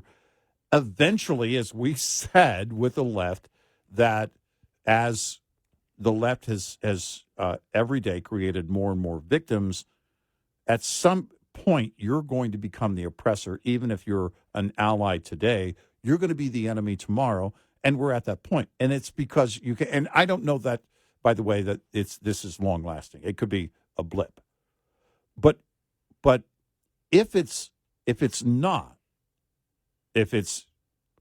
gone, if people have lost their taste, if the brand just conjures up an image on either side, because I could look at this. If you're not somebody who's going to go, and you're pro-Israel, but you're going to get your morning coffee fix.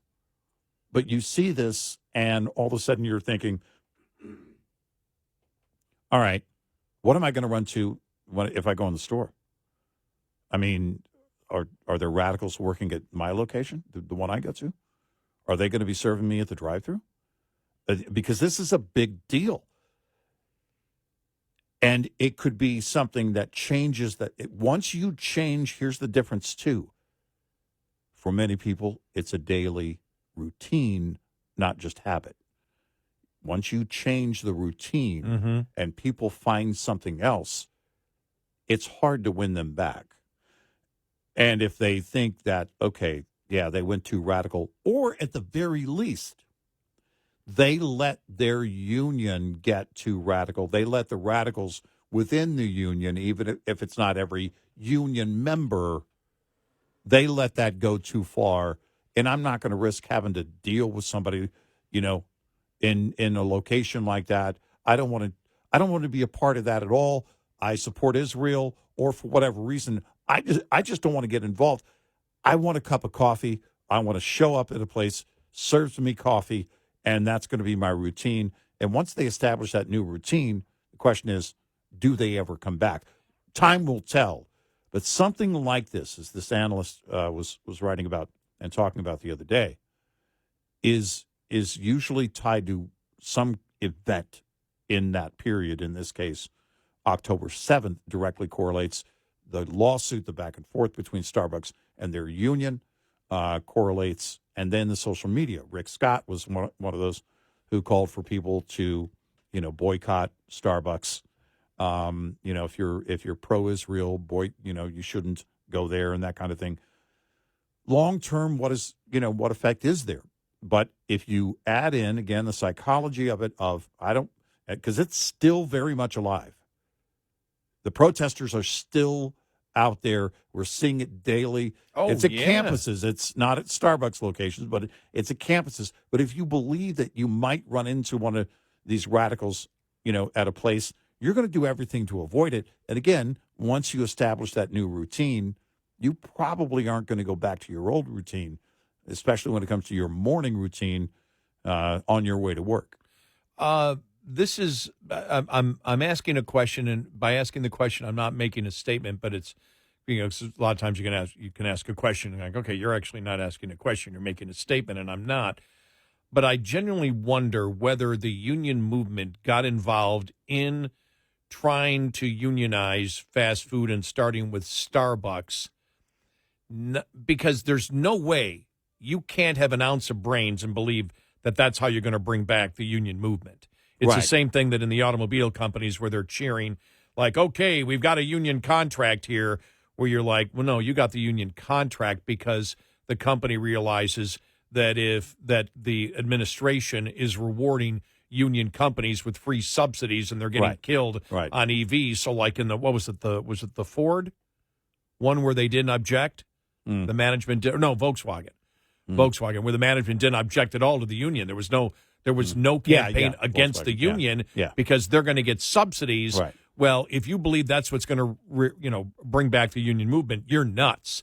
And I just wonder whether it was the radicals that viewed somebody like Starbucks, and it wasn't actually about the fact that they thought they could really get an inroad, because it's pretty obvious what's going to happen at fast foods if you try to unionize. They're just going to automate that much quicker. You're not going to be able to have a large scale of union workers in fast food. That's and outside of management, in terms of the roles in that in that work environment, the union, it's not a union setup. People aren't going to be there for long periods of time. But many of these union leaders are radical on all these other issues. Mm-hmm. Is it a way not just to promote the union, but just as much promote the radical agenda and have a corporation to do it from? Which is why they're talking about the Starbucks union being, again, pro-terrorist on that day when they put out that tweet. Right. That was just as important to them as you. It wasn't. We're not talking about bargaining with the company anymore. We're taking a political side. Right. And we're co-opting their brand to do that. Yes, exactly. Which gets everybody's attention because it's a huge brand. 866-90 Red Eye. We'll be right back with more Red Eye Radio with Eric Harley and Gary McNamara.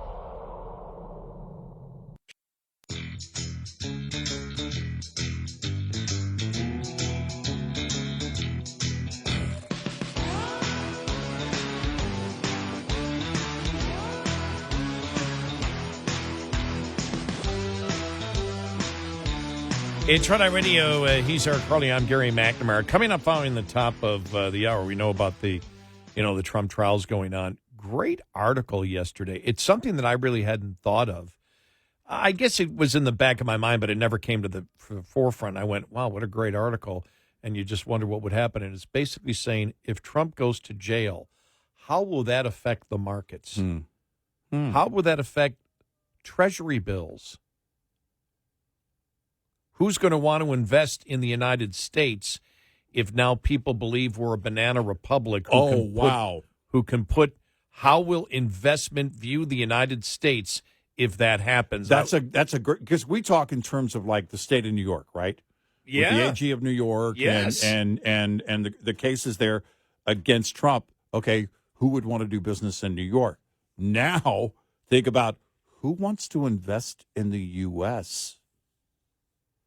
if they believe that we are a banana republic. You'll railroad your political opposition and put him in jail in order to win a presidential election. How will foreign companies view the United States as some place to invest? Great point. You would view from the outside, you would have to view that as highly unstable. Yep. Yes. Wow. Yeah. Yeah.